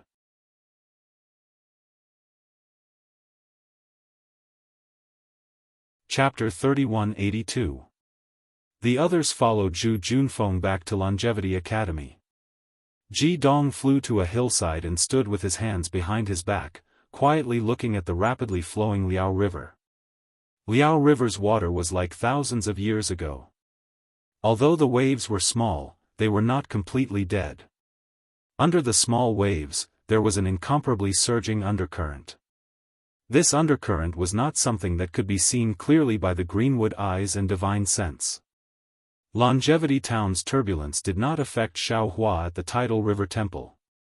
Xiaohua sat on the praying mat and calmly refined the earth crystal Yao milk. In front of this mountain of crystal milk, Xiaohua's refinement was tantamount to a foolish old man moving a mountain. Although Xiaohua still had some Mo Zhao's corpse in his space, which also had a corrosive effect on this crystal milk, the stingy Xiaohua was not willing to part with it. This was all heaven and earth's spiritual energy. Wasting even a little bit was disrespectful to heaven and earth. He could only move it bit by bit like an ant moving house, turning it into a part of his cultivation. Now that I've arrived at hidden immortal continent, perhaps I can find my origin. Xiaohua secretly thought as he cultivated, since I have the 18th level of qi refining technique, it is obviously different from Dawn Rain Continent. The Taoist technique of hidden immortal continent is also different from Dawn Rain Continent. The classification of the lower levels is also very different, very similar to my cultivation. Maybe I didn't come from the 10,000 demon realm, but from one of the 3 continents. The heaven sent this Xiao back to fulfill this Zhao's dream of returning home. Of course, if I can't find my home here, then I will do my best to improve my cultivation and return to Dawn Rain Continent. Presumably, those 2 old farts from Immortal Music Sect and Immortal Ascension Sect will know something. Xiaohua thought of this, and his eyes flashed with a trace of ruthlessness. Other than Xiaohua, there was also Xiao Jian who was restless. Tonight, Xiao Jian was like sitting on a wave. He was suddenly thrown into the air and then fell down again. Even now, he was not at peace. It was because he really could not guess Xiaohua's cultivation. On one hand, he doubted Xiaohua's origin, on the other hand, he believed in Xiaohua's innocence. On one hand, he overestimated Xiaohua's cultivation, on the other hand, he doubted his own overestimation. After all, Xiao Jian did not detect Xiaohua's divine sense, nor did he detect Xiaohua's true qi. He did not believe that Xiaohua's blocked meridians could cultivate true qi. But it was clear that since Xiaohua was able to produce miraculous pills and possess divine sense, his background was in no way simple. But what made Xiao Jian about to go crazy was that this Taoist cultivator with an extraordinary background actually didn't even know about the essence energy of the 3 continents. Even with his wisdom, he couldn't figure out if Xiaohua was testing him or if he really didn't understand. Rather than calling Xiaohua fellow Taoist, Xiao Jian might as well call him Senior Xiaohua. However, rather than calling Xiaohua by his real name, he still wanted to call him fellow Taoist Xiaohua. In the face of the challenge from the small golden temple, just Yuanya alone was no longer of any use. The only person he could rely on now was Xiaohua. Xiaohua was the only person Xiao Jian and Yuanya could rely on to not be expelled from the Longevity Town. Compared to Xiao Jian's distracting thoughts, Yuanya was much simpler. This guy hugged the branch of the banyan tree and slept soundly. His saliva, along with the smile on his face, almost got stuck on a banyan fruit. If the townspeople who flocked to the Riverside Temple to pick the immortal fruits found out that the thing they regarded as miraculous pills was actually stained with Yuanya's saliva, would they beat Yuanya to the ground and trample on him 10,000 times? Would they not care about the happiness Yuanya brought last night because of his dream of becoming Xiaohua's disciple? The night passed quickly. It was not delayed by the deaths of several fishermen in Liaojiang. When the first rays of dawn appeared, the sunlight passed through the banyan tree and fell into the temple. Xiao Jian's heart was even more anxious. If not for the fact that he couldn't use his divine sense often, he would have already released it. He really wanted to know if the Riverside Temple's liveliness last night was able to attract the townspeople's attention. Would it be able to make them slightly shift their gaze and piety from the small golden temple to the Riverside Temple? At the very least, there was no need for him, the representative of the Riverside Temple, the successor of the Taoist school, to show his face in public and set up a stall to sell divination, right? Listening to the chirping of the birds on the banyan tree, Xiao Jian's eyes from time to time drifted towards the small door of the temple, ready to be drowned by the tide of people at any time. Unfortunately, after looking for the time it took to eat a meal, the small door did not even make a creaking sound. First, there was still the pleasant chirping of the birds, which made Xiao Jian feel that it was too noisy. That's not right. Suddenly, Xiao Jian woke up. Since when did his Riverside Temple have birds? Those birds were a delicacy in the eyes of Yuanya, who grew up in the forest. Especially when Yuanya did not have enough copper coins to buy meat buns. Therefore, after Xiao Jian and Yuanya arrived at the Riverside Temple, there were no more birds chirping in the morning. How come there are birds today? Yeah, has he already stuffed his teeth with meat buns? Xiao Jian immediately had a bad feeling. When he hurriedly rushed to the west wing, Xiaohua, who was meditating there, was already nowhere to be found. Damn it, the two of them couldn't have eloped, right? Xiao Jian immediately became anxious. Although he was paranoid for an entire night and did not eliminate his doubts about Xiaohua, but thinking about it, if Xiaohua was not by his side, he would have no one to rely on. It would be just like when he was alone and did not have Yuanya. Xiao Jian rushed out of the temple even more hurriedly than before. When he saw Xiaohua, who was on the empty ground next to the Riverside Temple, using the Big Dipper magical fist, and Yuanya, who was obediently lying behind a small tree in the distance like a leopard peeping, his heart immediately calmed down. Hee, this sunlight is really beautiful. Xiao Jian looked at the distant morning sun and took a deep breath. He raised his hands and stretched his waist, pretending to dance a few times with his fists and legs. He opened his mouth and scolded, "What a good-for-nothing. How can a small tree support your fat body? Since you want to secretly learn, then do it openly and brazenly. Why do you have to be so secretive?" Xiao Jian's words immediately startled the chirping birds on the banyan tree. Naturally, Yuanya also flew up with the birds. This guy's face carried a trace of shame. His hands and feet nimbly climbed up the small tree. His whole body borrowed the elasticity of the branches to rush up the banyan tree and then hid his whole body between the branches.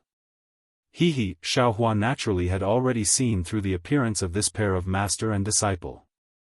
He secretly laughed in his heart and did not pay attention to them. The current him is already 200 years old. He can really call himself an old man. Xiao Jian and Yuanya are just two little children in front of him. However, Xiaohua's face is so tender that he also likes others to call him young man. The Big Dipper magical fist was used one move after another. The slow and steady flow melted the earth crystal Yao milk bit by bit. Xiaohua closed his eyes and enjoyed this relaxed and tranquil atmosphere. He did not seem to care about Yuanya secretly learning. If the Big Dipper magical fist could be learned so easily, would it still be a bone-tempering secret technique? Even though Yuanya, who had escaped, still revealed half of his eyes on the banyan tree. His eyes were burning with passion, but Xiaohua did not expose him. Xiao Jian also did not think that Yuanya, who was always ignorant of the ways of the world, would be so shy today. He actually escaped back to the Taoist temple. He strolled in front of the Taoist temple for a while. From time to time, he would look down at the Jiangqiao Ridge and see that there were already some people on the main road. Unfortunately, these people were only limited to the main road. Not even half of them flowed towards the Jiangqiao temple. Shao Jian sighed. He knew that his dream was shattered. He loudly berated, "You quickly get down for this old man. Follow this old man to the town." Similarly, the "yes, master" that Shao Jian was accustomed to did not appear. Instead, it was Yuanya who asked in puzzlement, "Master, didn't we have so many copper coins yesterday? Why do we need to go to the town again?" "Oh, that's right. Master wants to eat steamed buns, right? I will look for a while and then go buy some for master." Idiot. Shao Jian had already entered the Taoist temple. He angrily scolded, "What do you know? Do you know how to sit and eat? Although there are a lot of copper coins, it is not enough for us to eat for a year and a half. This old man should take advantage of these days when the Taoist temple's feng shui is flourishing, to earn a few more copper coins." While speaking, Shao Jian hurriedly entered the east room. There was a series of crackling sounds in the room. It was as if someone was looking for something. Last night, there were really a lot of people who came to the Taoist temple.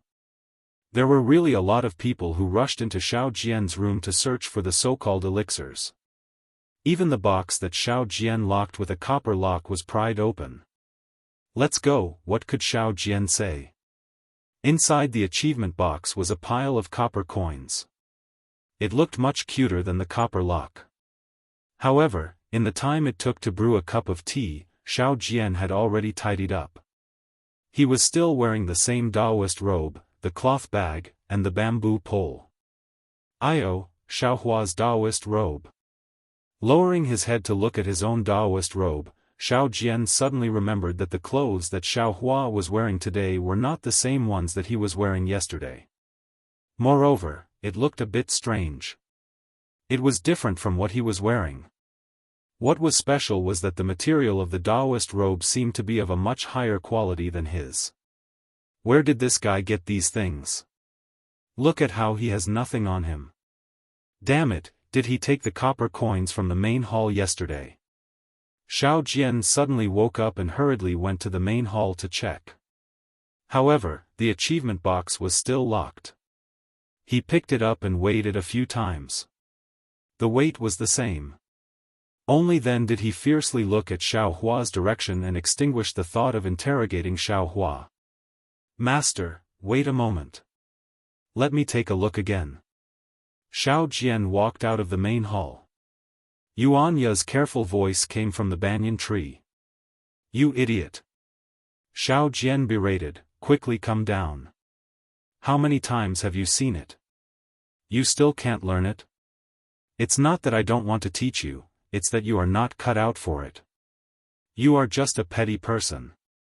"Yes, master," Shao Jian's familiar reply finally appeared. However, there was a trace of depression in his tone. "It seems that I am indeed not fit to cultivate with master. It is only the 108 fist and leg style. No matter how I look at it, I can understand it. However, after I hit the front, I forgot the back."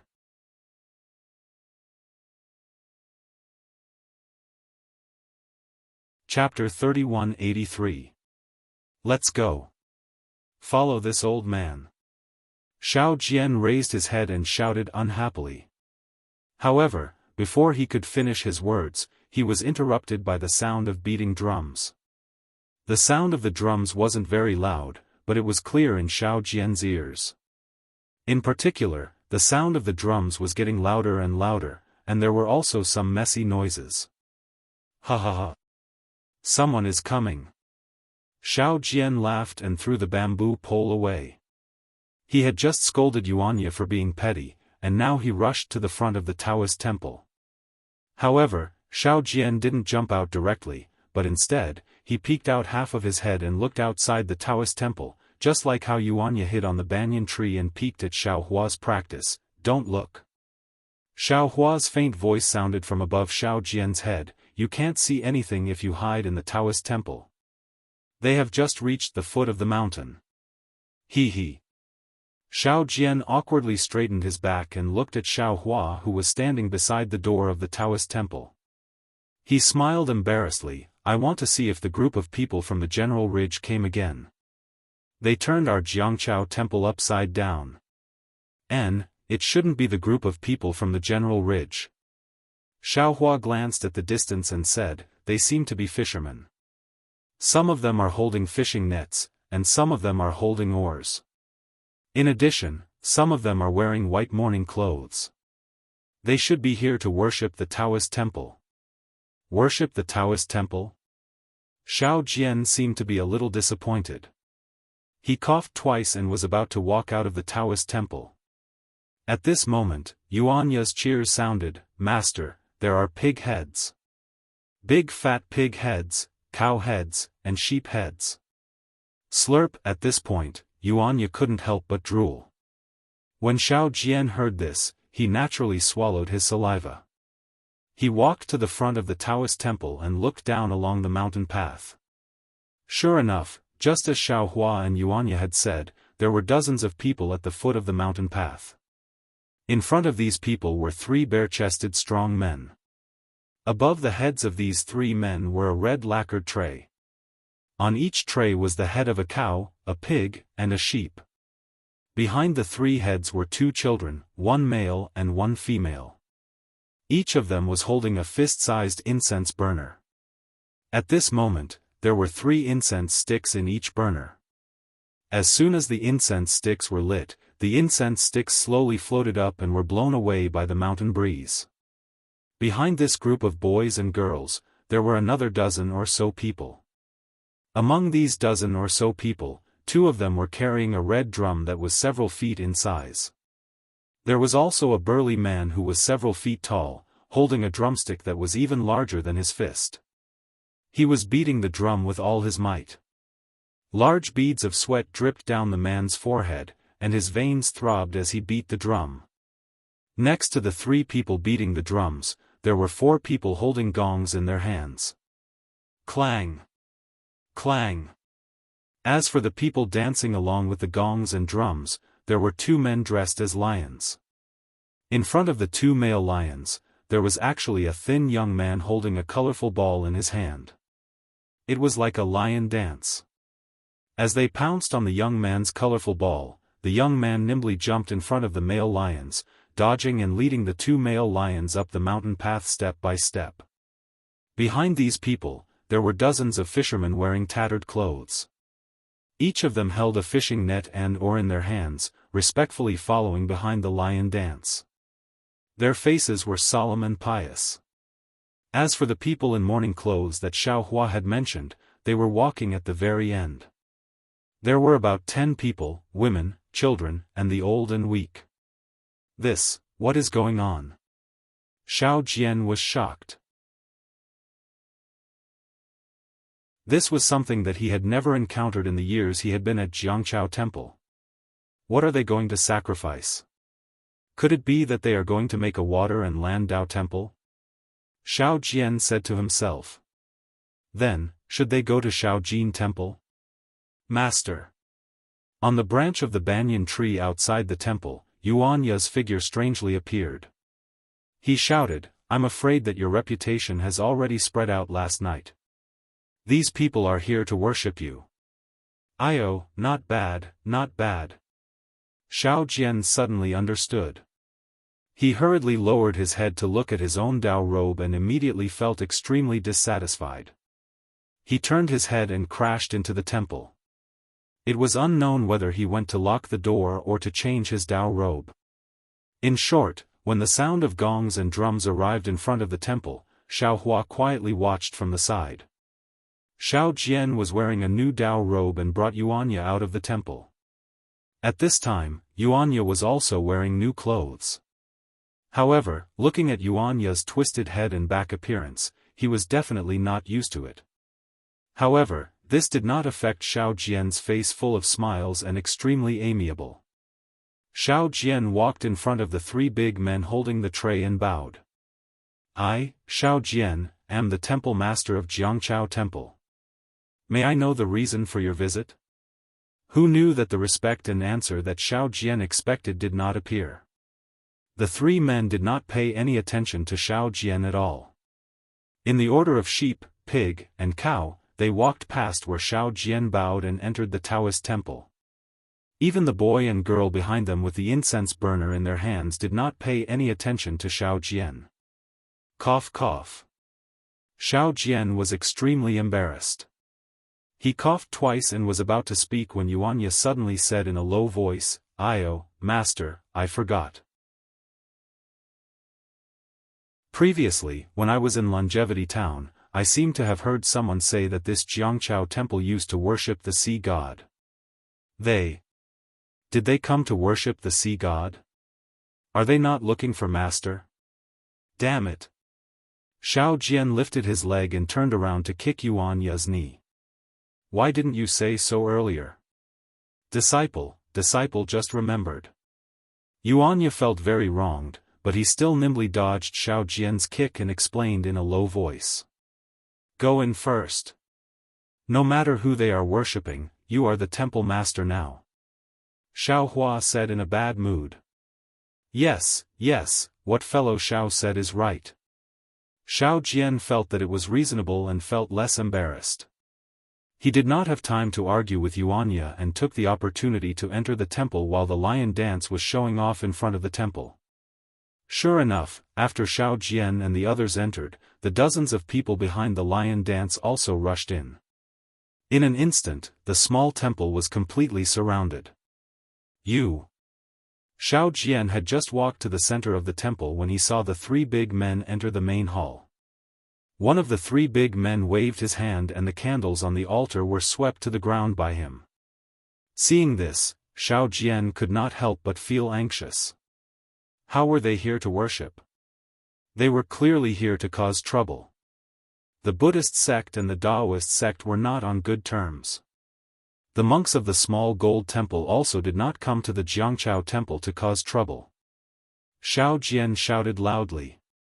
However, without waiting for him to shout, the three big men simultaneously turned around and angrily said, "Where did this wild Taoist come from?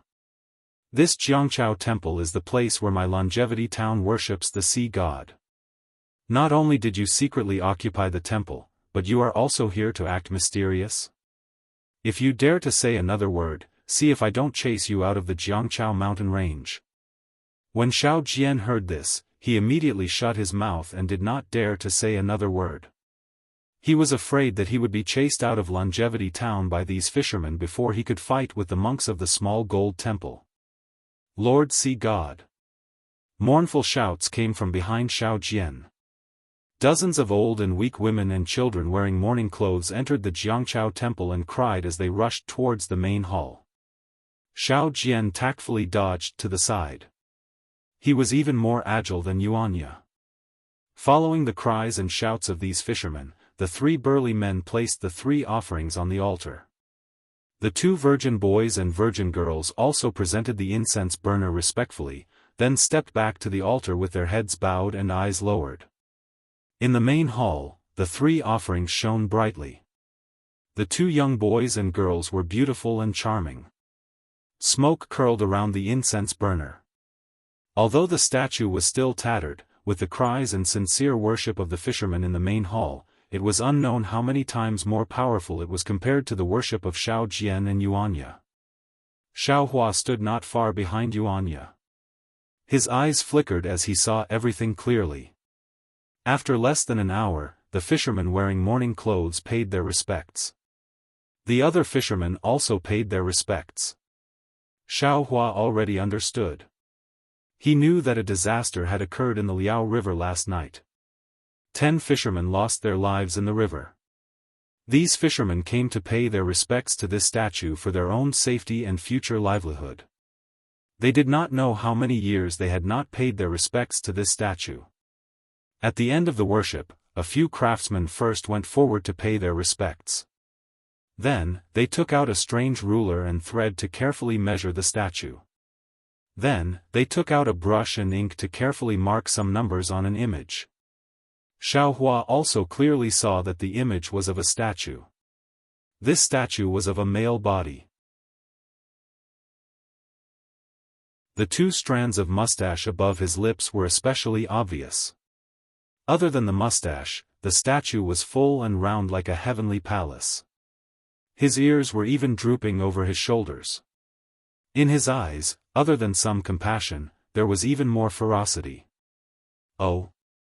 Is this the so-called sea god? It seems like it is only a so-so. Compared to Taoist Master Xiao, it is still far inferior.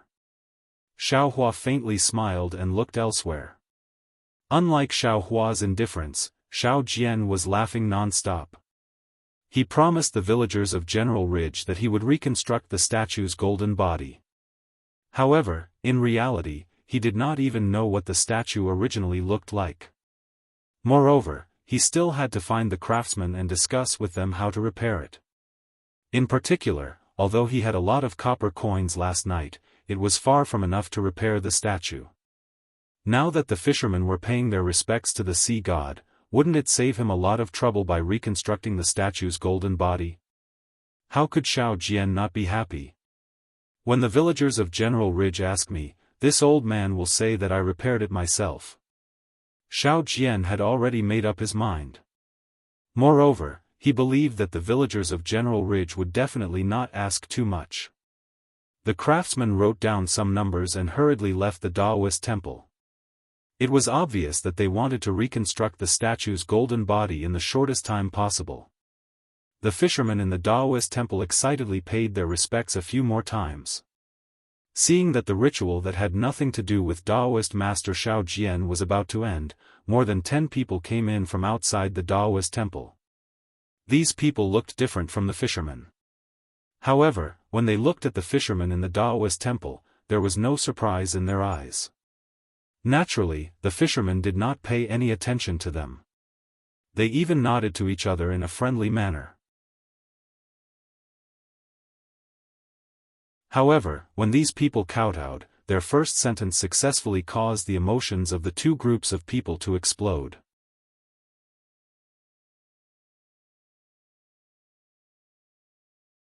Chapter 3184. Thank you, Taoist Xiao.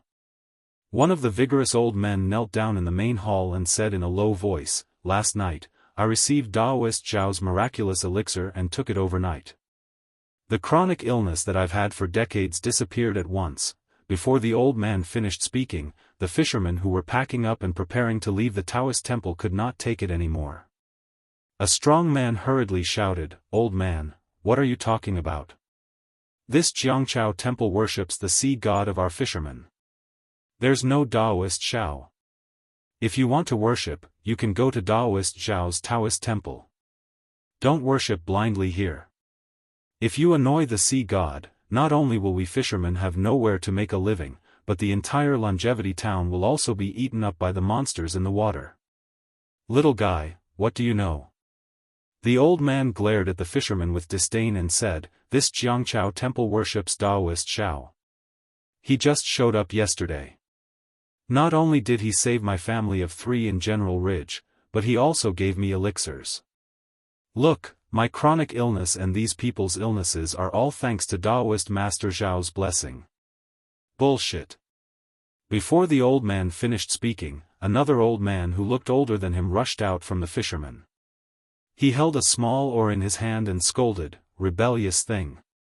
This is the place where my fishermen worship the sea god. It has been here for thousands of years. When did it become the place where you worship Taoist Xiao? Seeing that you are all villagers of my longevity town, get out of here quickly. If you dare to say filthy words again and slander the sea god, I'll beat you to death with a stick. How dare you?" The few villagers next to him could not take it anymore. This is obviously Taoist Xiao's Taoist temple. Last night, we just worshipped Taoist Xiao. Furthermore, Taoist Xiao has already shown up, beat them to death. The old fisherman was so angry that he was trembling. The oar in his hand was also trembling. When these fishermen heard that nearly 10 fishermen had died in the river last night, they already felt that something was wrong. They discussed overnight that they would rush to the sea god of the Jiangqiao temple to repair his golden body. Moreover, this worship ceremony was decided after a night of discussion. Who would have thought that after they had been busy for the whole morning and were just about to end, the villagers of General Ridge would appear and call the sea god Xiao Taoist Xiao. This was obviously blasphemy to the sea god. The painstaking efforts of nearly 100 fishermen were all in vain. How could this old man not be angry? He seemed to see the Liao River filled with fishermen's corpses. Since the old man had such thoughts, the other fishermen naturally had the same thoughts. Over 10 fishermen who were closer to the main hall waved their oars and pounced forward. In an instant, they had knocked over the villagers from General Ridge to the ground. Quickly go and save them. Xiao Hua saw that the situation was bad and knew that the situation today was worse than yesterday. He hurriedly ordered Yuanya. Yuanya was stunned for a moment, then he let out a loud roar. His figure pounced out like a leopard, rushing to the side of the main hall. He raised his hands and stomped his feet. In just a short moment, he had knocked the dozen or so fishermen to the ground. Where did this bastard come from? The old fisherman's mouth was so foul that it hit Yuanya's soft spot. Roar! Yuanya kicked a fisherman into the hall, raised his head and roared. Then, he suddenly turned around and stared at the old fisherman with his bloodshot eyes. Plop!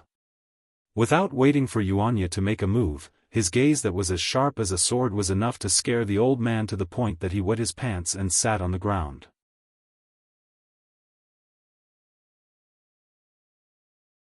Great-grandfather. A few strong men in the distance shouted and prepared to pounce over. Yuanya's strength had already gathered and was about to erupt. It seemed that he would be able to rush to the front of the old fisherman without the need for those strong men to pounce over. He only needed to lightly slap and he would definitely be able to kill this old fisherman who flaunted his seniority and spoke vicious words. As long as it was a farmer in the countryside, no matter if it was a fisherman fishing on the Liao River or a farmer digging for food in the fields, all they cared about was the life of their family members. All they thought about was their ordinary life. When they were powerless to control their lives, they would always place their hopes on God, on an existence that was beyond their ability. Moreover, in their simple minds, they might not risk their lives for the sake of living because there was always a glimmer of hope in life, making them reluctant to risk their lives. However, for the sake of the God in their hearts, for the sake of their last hope, they would definitely risk their lives regardless of everything. Perhaps the farmers were simple, but if they were stubborn, then even if they were to bang their head against the wall, they would not easily turn back. Therefore, even if Yuanya suddenly showed his power and knocked several fishermen to the ground in an instant, and even looked at the old fisherman like a wild beast, if something went wrong, he would immediately kill him. However, those fishermen who had been fighting against the fierce wind and fierce waves for many years instead became ferocious. That old man clenched his teeth, as if he did not care about Yuanya's snake-like gaze staring at him. He waved his hand and said, "Hit."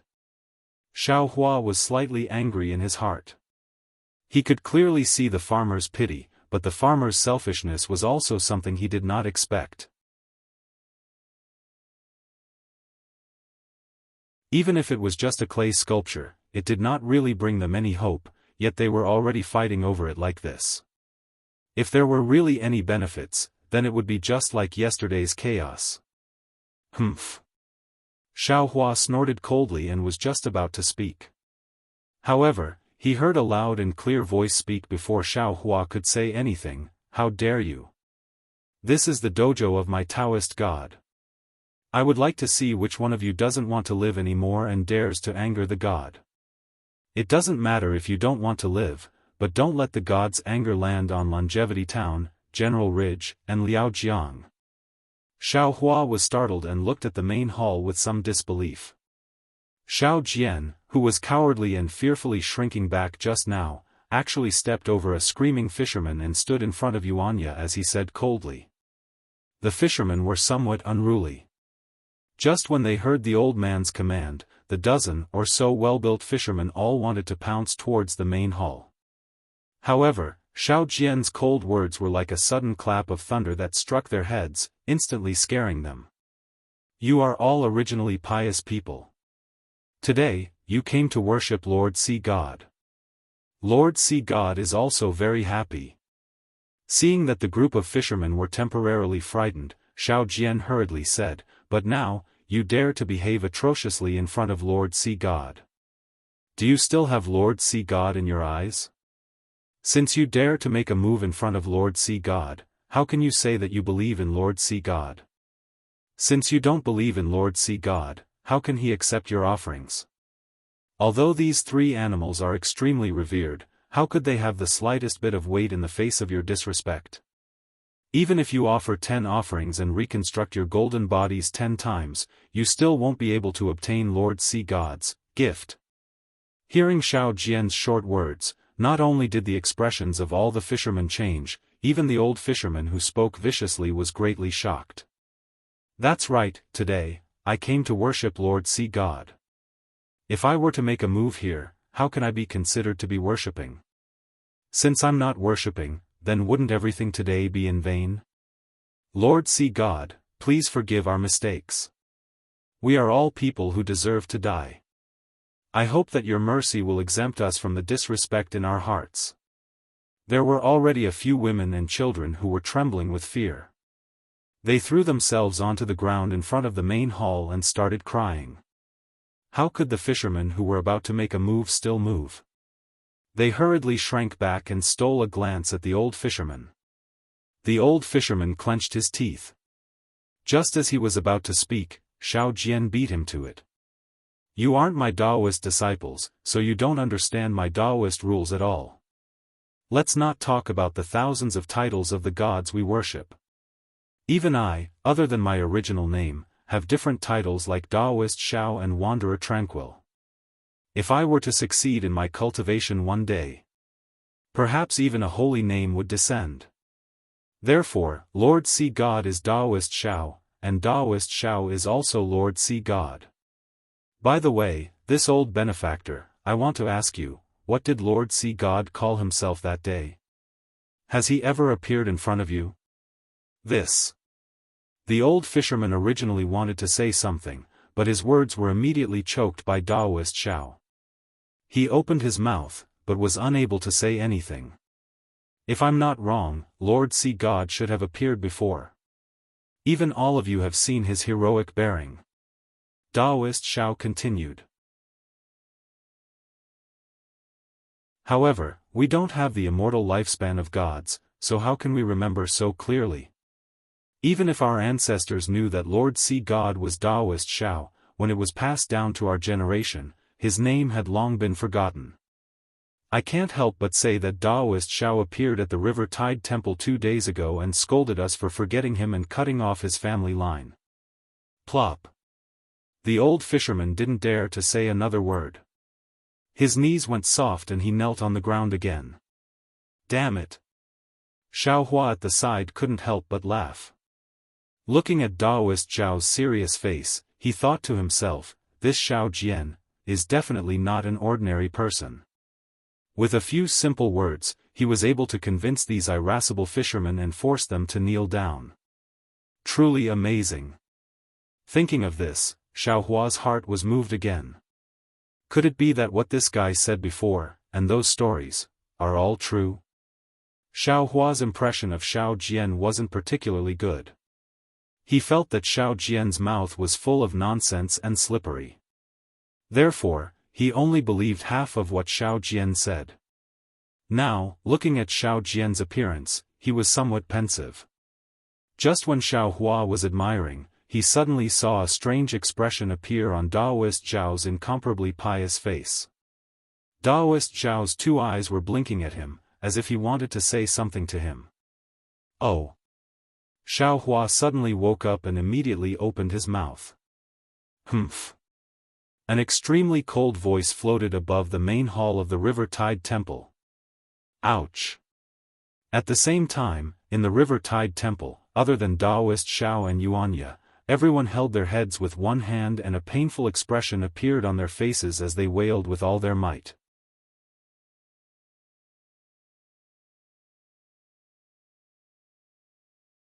Chapter 3185. A bunch of stubborn things. At the same time, the voice scolded coldly, "Back then, I saved you from fire and water. How many years has it been, and you actually don't even know my name? Lord Sea God! Lord Sea God!" Everyone was trembling with fear, shouting loudly and banging their heads on the ground. Moreover, all of you actually dared to cause trouble in my training ground. You've truly disturbed me. You wait. Forget it. Following the last sentence, the faintly discernible voice suddenly stopped. At the same time, everyone's head no longer hurt. Lord Sea God, Lord Sea God. All the fishermen wailed loudly, "Please don't give up on us, Daoist Xiao, Daoist Xiao."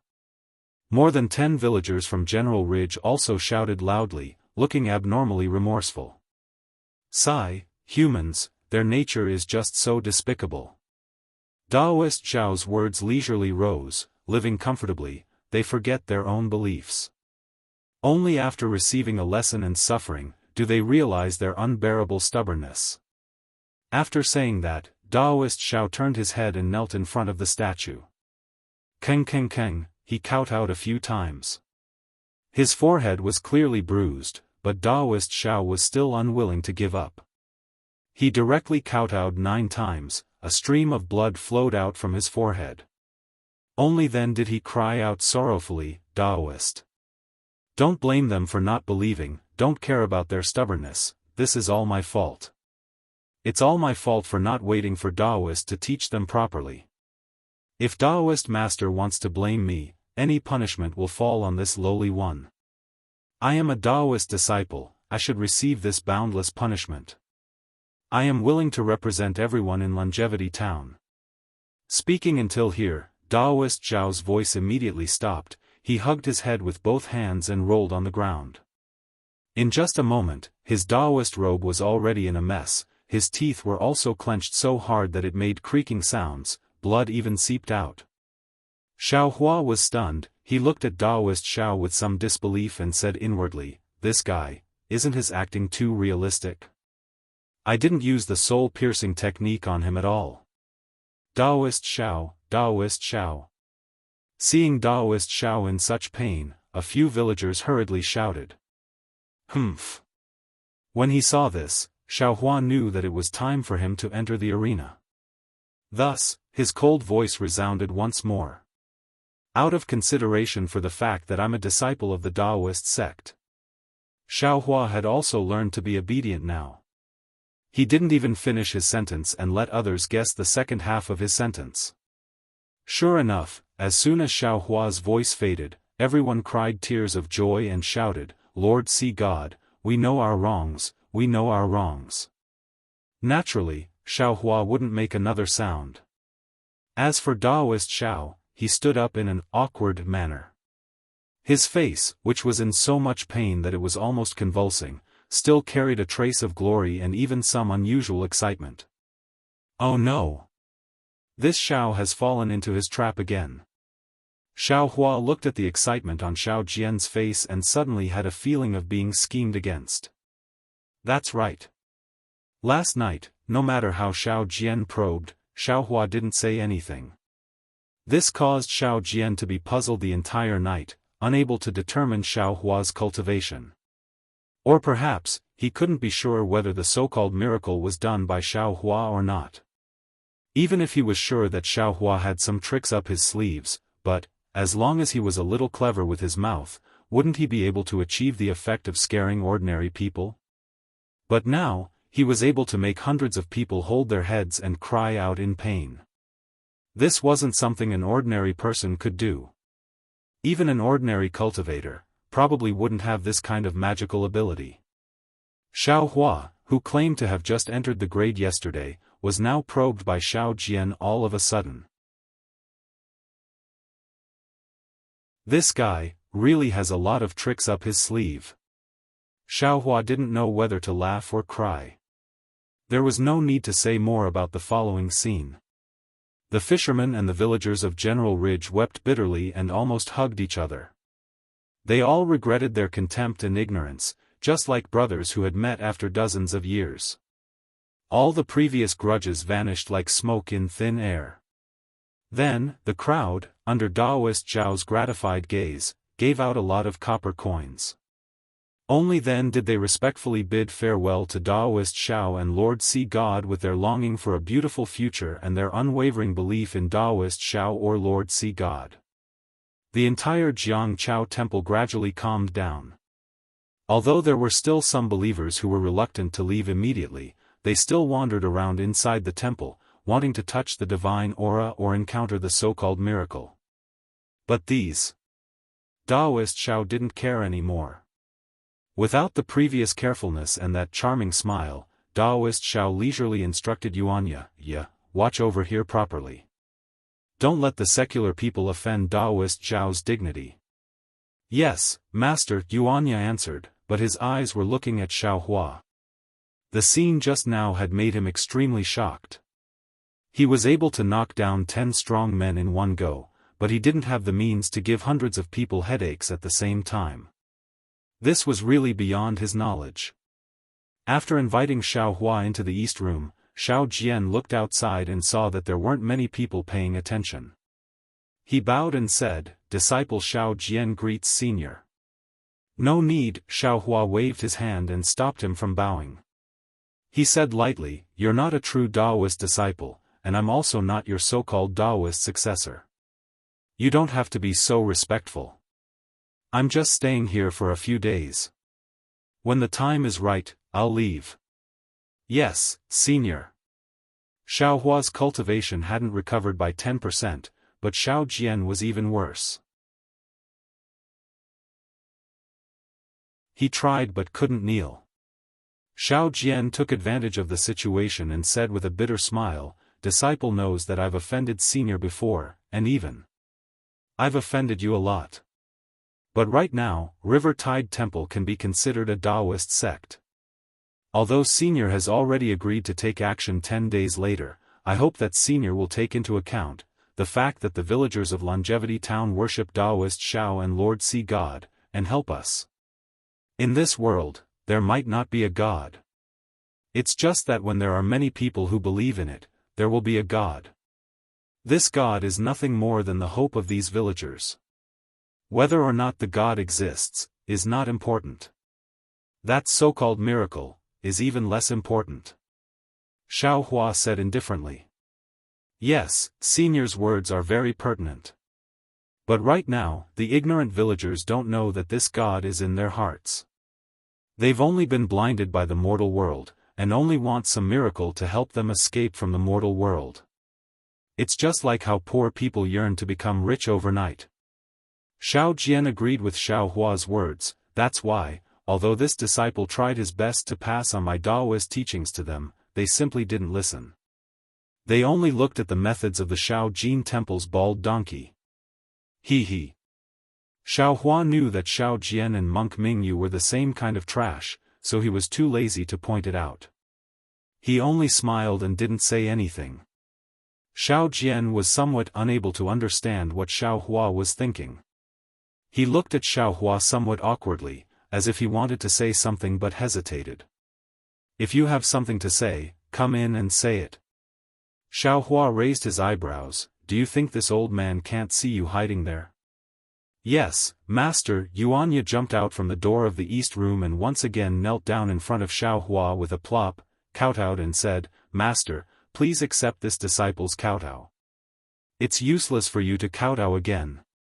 Xiao Hua didn't stop him. His tone was still indifferent as he said, "This old man has already said that you are already old, and your meridians have completely matured. You simply can't cultivate my Daoist techniques anymore. Moreover, your temperament hasn't been guided since young, only knowing how to kill. Now that you haven't obtained a divine ability, you are already somewhat unable to control yourself. If you obtain this old man's divine ability, wouldn't you be even more rampant? This old man can naturally control you, but what if this old man isn't here? You will bring about a huge disaster. Master. Hearing this, Yuanya's face became very anxious. However, he also didn't know how to explain himself. He obediently got up and opened his mouth, not knowing how to persuade Xiao Hua. Xiao Jian even gave him a look, telling him to continue kneeling and rather die than get up. Xiao Jian already saw some clues. Xiao Hua was someone who could be persuaded but not cowed by force. If he continued to pester him, he might be able to make Xiao Hua change his mind. Unfortunately, Yuanya wasn't Xiao Jian. Although he understood Xiao Jian's look, in the end, he still didn't kneel down. Senior. Xiao Jian's eyes turned, sighed several times, and similarly pleaded, "Ya is a good child." This is something this disciple knew when I first saw him. That's why I brought him by my side, Xiao Jian. Hearing this, Xiao Hua immediately interrupted him and said coldly, "Don't think that this Xiao is kind and deceive this Xiao. Don't think that this Xiao doesn't know that you left Yuanya behind, because you want him to protect you. It's not because of your so-called kindness, nor is it because of his nature. Don't think that this Xiao doesn't know that there are several eyesores under Jiangqiao Ridge." This. Hearing this, Xiao Jian's face immediately turned pale. He bit his lips and looked at Xiao Hua in disbelief. He didn't understand.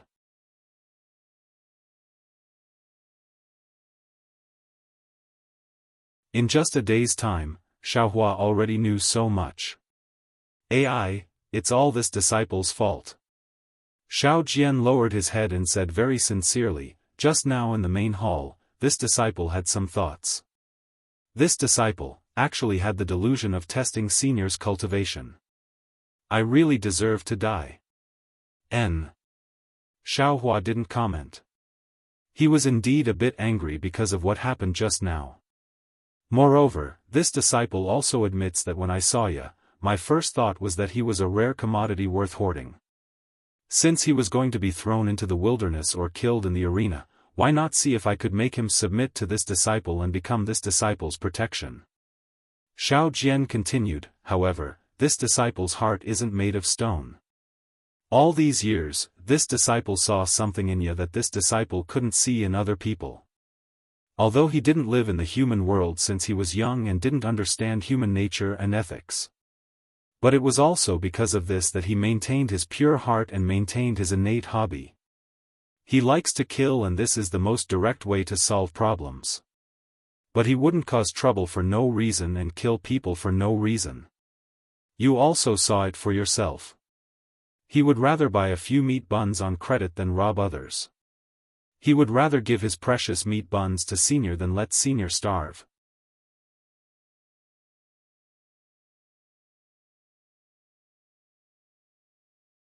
Chapter 3186. How is that possible? Hearing Xiao Jian's explanation, Xiao Hua sneered, how can a person who came out of the forest not rob other people's things? Otherwise, how could he come out of the forest? Yeah, tell the Senior. Xiao Jian kindly looked at Yuanya. Yes, Master. Yuanya nodded and looked at Xiao Hua with some fear. Master, when disciple just came out of the forest, disciple often robbed other people's things. He had even injured someone before. However, that was something that happened in the gladiator arena. Since then, I have followed Master. Master told disciple that other people's things belong to other people.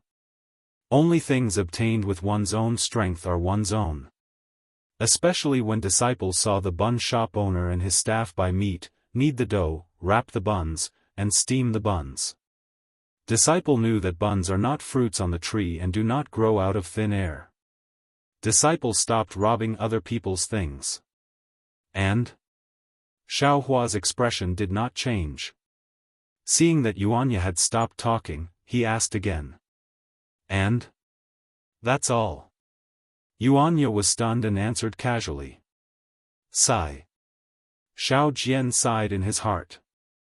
Xiao Hua's tone was obviously a little loose. Perhaps Yuanya could say a few more words?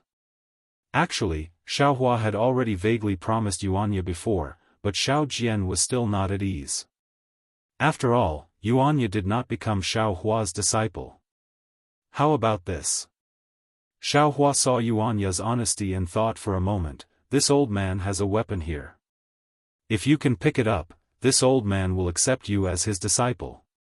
Saying this, Xiao Hua shook his hand and took out the heaven-leveling rod and casually placed it on the ground.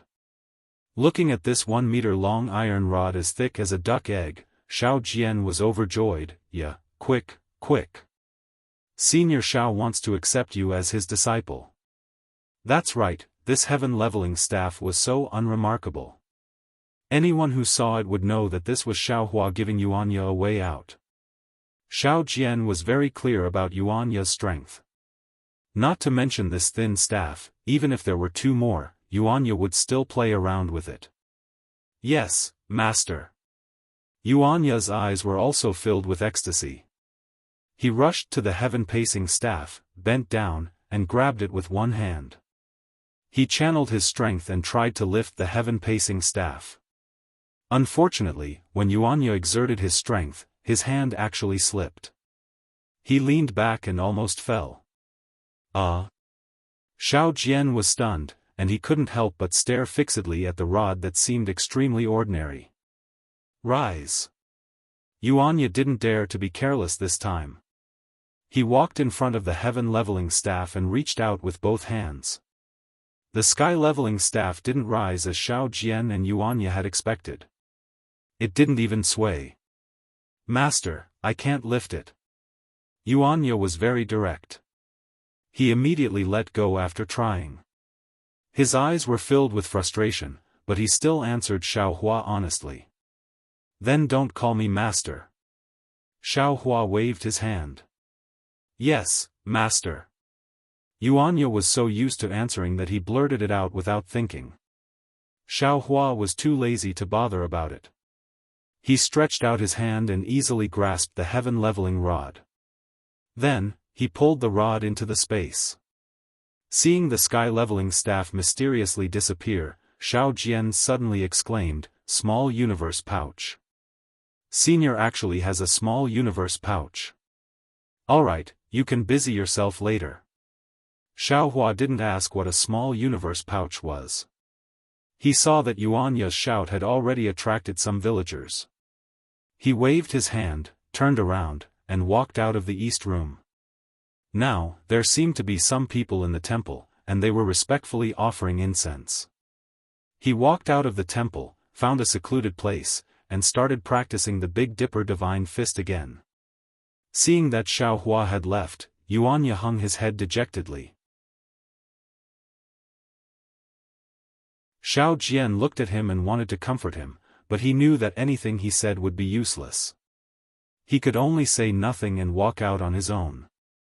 As soon as Xiao Jian walked out of the east room, someone immediately saw him. 2 middle-aged men hurriedly stepped forward and bowed. Daoist Xiao, this humble one is from the immortal town's eastern suburbs. I just heard that Daoist Zhao's cultivation is profound, so I hurriedly came to seek Daoist Zhao's advice. This humble one's family is about to be married, and I don't know which day is suitable. Seeing that there were people coming over, Xiao Jian's face immediately became solemn. After listening to the 2 men, he pretended to be profound. His finger was still moving up and down. After half a cup of tea's time, he opened his mouth and said, "If we're talking about marriage, cough cough, if we're talking about an auspicious day, it's tomorrow at noon." Xiao Jian's spittle flew everywhere, and he spoke for half a meal's time. The 2 middle-aged men were completely convinced by his words, and they were so happy that they wanted to take out their copper coins as thanks. Xiao Jian shook his head slightly and pointed at the merit box that had just been placed on top of the main hall. He said in a deep voice, "This old man is under Daoist Zhao's orders to solve the problems of the villagers of Immortal Town. These gifts can be sent to the merit box." "That's for Daoist Zhao." This old man will use the merit in the box to reconstruct Daoist Zhao's golden body, so that the villagers of Immortal Town will forever be under Daoist Zhao's grace. Excellent. The two middle-aged men looked at each other, and their eyes were filled with sincerity. Fine, the merit given to Daoist Zhao was naturally different from the gifts given to Daoist Zhao. The copper coins from before were not enough, so the two of them took some more before they were willing to put them into the merit box and hurriedly left. Damn it, this old man finally knows why the monks of Shaojin Temple are so rich. Seeing this situation, Xiao Jian could not help but curse Monk Mingyu in his heart. Those bald donkeys took too many copper coins from this old man's pocket. In 10 days, no, in 9 days, I will chase all of you out of Immortal Town. This old man wants to take back what I lost before. Yeah. Daoist Zhao was prepared to go to the main hall by himself, but he thought that it would be beneath his status as a Daoist disciple, so he thought of Yuanya. However, after a while, Yuanya did not reply. He raised his head and saw that Yuanya had unknowingly climbed up the banyan tree and was secretly looking out of the Daoist temple. His caution and eagerness made it seem as if he was peeping at a woman taking a bath. Daoist Zhao could not help but shake his head and sigh. Senior Zhao has already said so much, and even took out something heavy that you can't lift. Don't you know that the old man has already blocked the way? Forget it, this old man will go there myself. Daoist Zhao had no choice but to personally go to the main hall of Jiangchao Temple to receive the devotees who were worshipping the sea god. There were not many people on this day, and it was much better than the deserted streets. Of course, it was a world of difference compared to Shaojin Temple's prosperous incense. However, in Daoist Zhao's eyes, this was already the life of a deity. Every time he saw the devotees take out copper coins, and every time he heard the crisp sound of copper coins falling into the merit box, Daoist Zhao's wrinkles would increase by another layer. His eyes had long been narrowed into slits from smiling. There were even more people on the second and third day, and Daoist Zhao became more and more tired. However, the more tired he was, the more his heart was filled. It was filled with flying copper coins. However, just as he was about to calculate the most suitable birth characters for a boy and a girl who were in love with each other, a pungent stench rushed to his nose. A hoarse and pitiful voice sounded, "Daoist Zhao, have pity on us." When Xiao Jian raised his head, he saw a filthy beggar wearing tattered clothes. The beggar was holding a bloody thing in his arms as he knelt in front of him. The stench was coming from the beggar's body. Sigh, how pitiful. Xiao Jian hurriedly reached out and took out a few copper coins from his arms. That kind of nimbleness was far different from the poor man who could not even take out a single copper coin a few days ago. Then, he happily handed them to the beggar and said, "Take these and go buy some food, Daoist Zhao." The beggar did not get up. Instead, he handed the bloody thing in his arms to Xiao Jian and said sorrowfully, "I don't dare to ask for Daoist Zhao's charity. I only ask for Daoist Zhao's grace to save this child." Only then did Xiao Jian see clearly that there was a bloody child in the beggar's arms. Although he did not know where the child was hurt, looking at the child's purplish lips and tightly shut eyes, Xiao Jian already knew that this was not something he could do. "Get up quickly."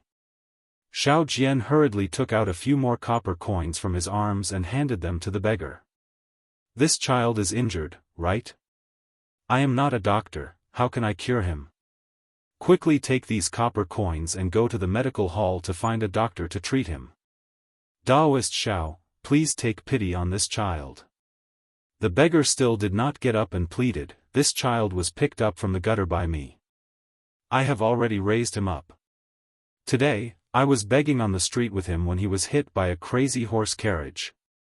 Not only was this child trampled by a horse, but he was also run over by a horse carriage. A kind doctor in the medical hall has already seen him. I'm afraid he won't survive the night. I heard that there is a deity in the Jiangchao Temple who saved the villagers of General Ridge. Therefore, I came here step by step from the town. Please pray for this child, Taoist Xiao.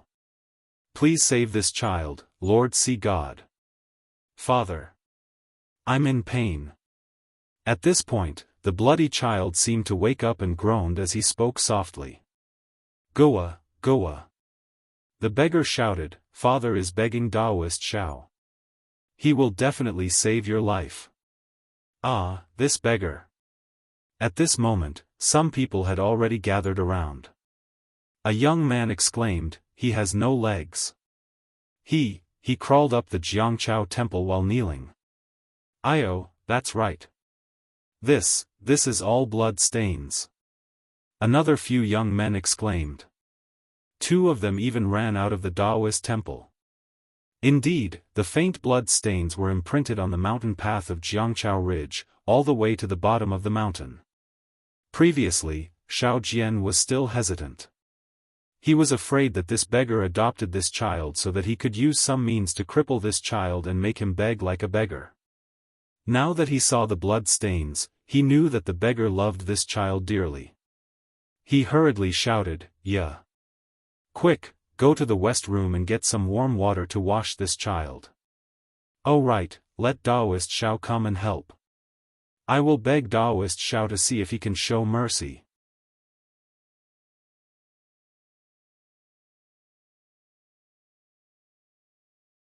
Chapter 3187. Yuanya was originally lying on top of the banyan tree, secretly watching Xiao Hua practice martial arts. He was startled by Xiao Jian's fierce shout. When he saw the situation inside the Taoist temple, he hastily shouted, Master, quickly come over, there is a pitiful child here. Master asked you to come and help. As he spoke, he quickly jumped down from the tree and started a fire on the stove in the corner of the temple, preparing to boil water. Xiao Hua, who had been in peace for 3 days, suddenly heard Yuanya calling him. He released his Buddha's sense, and when he understood, he couldn't help but sigh in his heart. Xiao Jian was right. This matter, he had to help. This injured child's injuries were very serious. If it wasn't for the fact that the child was young and full of vitality, he wouldn't have been able to hold on until now. Moreover, the child had already reached the final stage. In less than an hour, if he wasn't treated, he would definitely die. Forget it. Xiao Hua withdrew his fists and slowly walked back to the temple. After all, it is a life. If I can save it, I will save it. When Xiao Hua walked back to the west wing, Yuanya had already placed a large wooden bucket inside. He was waiting for the water to heat up so that he could wash the child. Go and bring the child in. Xiao Hua ordered. Yes, master. Yuanya responded and prepared to go out. However, after taking 2 steps, he turned his head and whispered, Master, this child, you must save him. As long as you save him, I will do whatever you ask me to do. Including not peeking at me practicing martial arts? Including not worshipping me as your master? Xiao Hua said with a smile. Yes. Yuanya clenched his teeth and said. Oh. Why? Xiao Hua asked curiously. Because, this child also has no parents. Yuanya said, then turned around and left, not saying another word. Xiao Hua looked at Yuanya's firm back and didn't know what he was thinking. Yuanya carried the child into the west wing. However, other than the beggar who was anxiously looking at him, everyone's gaze fell on Xiao Hua, who was shouting in the main hall. Taoist Master Xiao, please have mercy and save this child. Xiao Hua's words came one after another as if he didn't stop. It was as if the worn-out statue could still hear his voice. While Taoist Xiao was trying to act mysterious, Xiao Hua took the child from Yuanya's hands. Xiao Hua placed his hand on the child's pulse, closed his eyes for a moment, then moved his fingers as if they were flying, pointing at several places on the child's body. Soon after, he strangely took out a dozen silver needles and inserted them into the child's body. As the silver needles entered the child's body, black blood slowly flowed out from the child's 7 orifices. Ah! Yuanya was shocked at first, but when he saw that there were small blood clots in the black blood, he immediately understood that this was the dirty blood that had accumulated in the child's body. Xiaohua was cleaning this dirty blood out. Immediately after, Xiaohua waved his hand and took out 2 pieces of yellow paper. He waved his hand and placed them on the child's body. With a flash of green light, the yellow paper disappeared. The child's body slightly trembled and no longer moved. Call Xiao Jian in. After Xiaohua fed the child another pill, he handed the child to Yuanya and said, "Clean the child." Yes, this time, Yuanya did not call him master. After cleaning the child, Yuanya hurriedly called out according to Xiaohua's instructions, "Master, the child has been cleaned. Come and take a look." Xiao Jian, who was in the main hall, was already exhausted. He was waiting for Yuanya's call. He knew that Xiaohua would definitely not watch with folded arms, so he hurriedly rushed over from the main hall. Immediately after, he pretended to take a look, then turned around and returned to the courtyard of the Taoist temple. He kowtowed towards the statue in the main hall and muttered something that no one knew. When the beggar saw this, he hurriedly moved to Taoist Zhao's side and kowtowed with all his strength. When the people at the side saw this, a woman knelt down first, then everyone else also knelt down one by one. They called out to Taoist Zhao or Lord Sea God, asking for the God's grace. The sound of prayer became louder and louder, causing Xiaohua's heart to move. When Xiaohua's mind entered his Naiwen palace, he saw that the Buddha's fire in the Buddha's saraira was flickering with a golden light. It was flickering incessantly above the prayer. This Buddha's fire. I'm afraid it's related to prayer and the power of faith. Xiaohua looked pensive.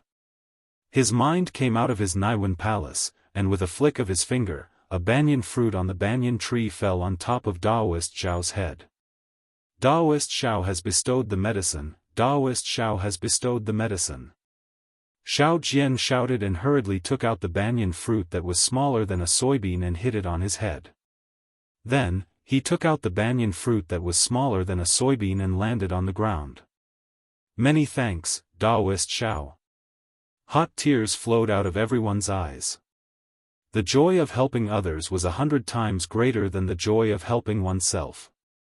Xiao Jian took the spirit medicine and walked in front of the child in Yuanya's arms. He glanced at Xiaohua, then handed the banyan fruit to Xiaohua and said, "Taoist Zhao, I'll have to trouble you to give this spirit medicine to the child." Xiaohua looked at Xiao Jian unhappily. He knew that he did not dare to put the banyan fruit into the child's mouth. He only took the banyan fruit, pretended to give it to the child, and then put it into the space. Sure enough, it's really a spirit medicine. Xiao Jian said extremely exaggeratedly, "It melts in the mouth. It melts in the mouth." That is to say, Taoist Zhao bestowed a spirit medicine, and we picked ordinary banyan fruits. How could there be such an effect of melting in the mouth? It melts in the mouth, sure enough, it's an immortal medicine. Hearing these words, Xiaohua despised Xiao Jian to the extreme. Other than melting in the mouth, what other words can there be? Thinking of the craziness from a few nights ago, Xiao Jian did not know what Xiaohua was thinking and hurriedly added the last sentence. This banyan tree is not young anymore, it can no longer withstand the blind worship of the villagers. Fortunately, with Xiao Jian's words, everyone shifted their fanatical gazes away from the banyan fruit. At this moment, Xiao Jian's face froze. His eyes suddenly widened, and he looked at the statue with an even more inconceivable expression. He hurriedly bowed towards the top of the main hall and said anxiously, "Disciple knows, disciple knows, disciple will definitely explain in detail to these benevolent masters." Everyone felt strange. They had already guessed that it was definitely Lord Sea God or Taoist Zhao who was talking to Taoist Zhao, but what exactly were they talking about? This. Looking at the dirty beggar in front of him, the high-spirited Taoist Zhao suddenly did not know how to address him. Immortal Elder.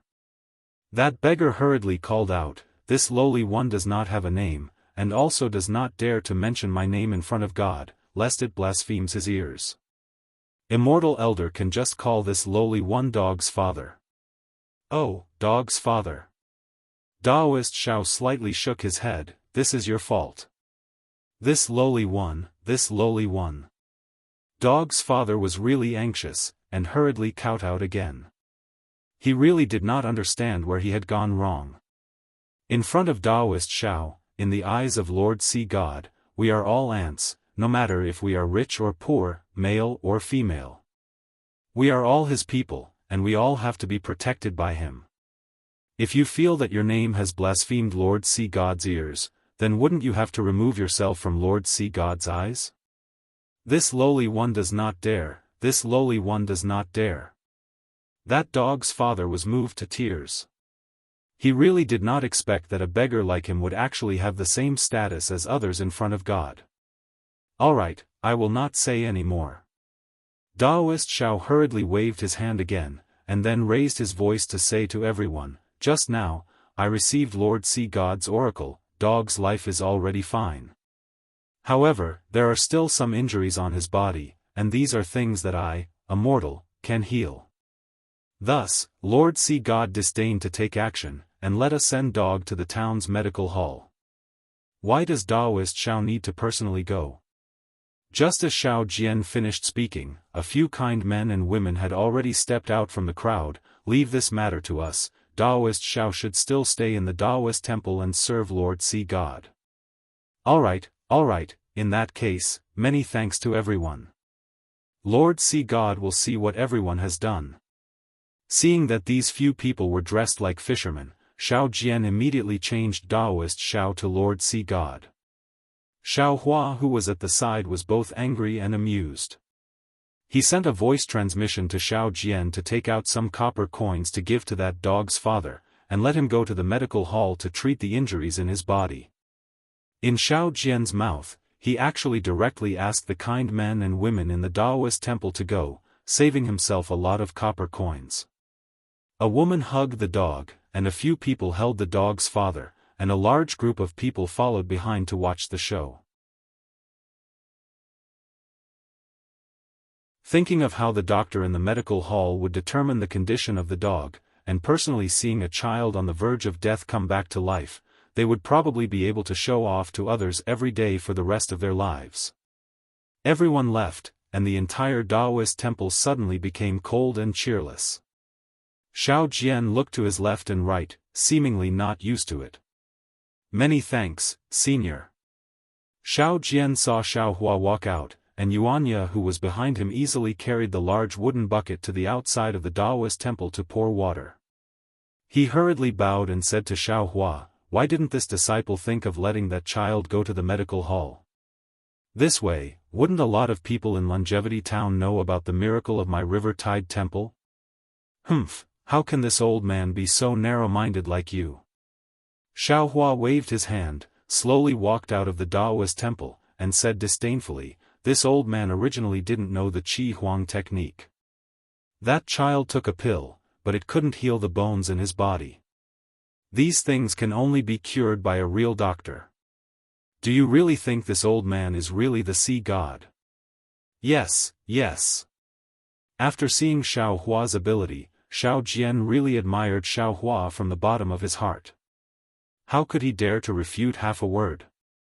Xiao Hua also didn't pay attention to him, and went out to practice martial arts.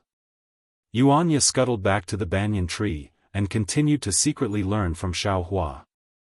The matter of the dog seemed to be very sensational. The River Tide Temple, which had returned to its peaceful state before noon, welcomed a stream of people in the afternoon.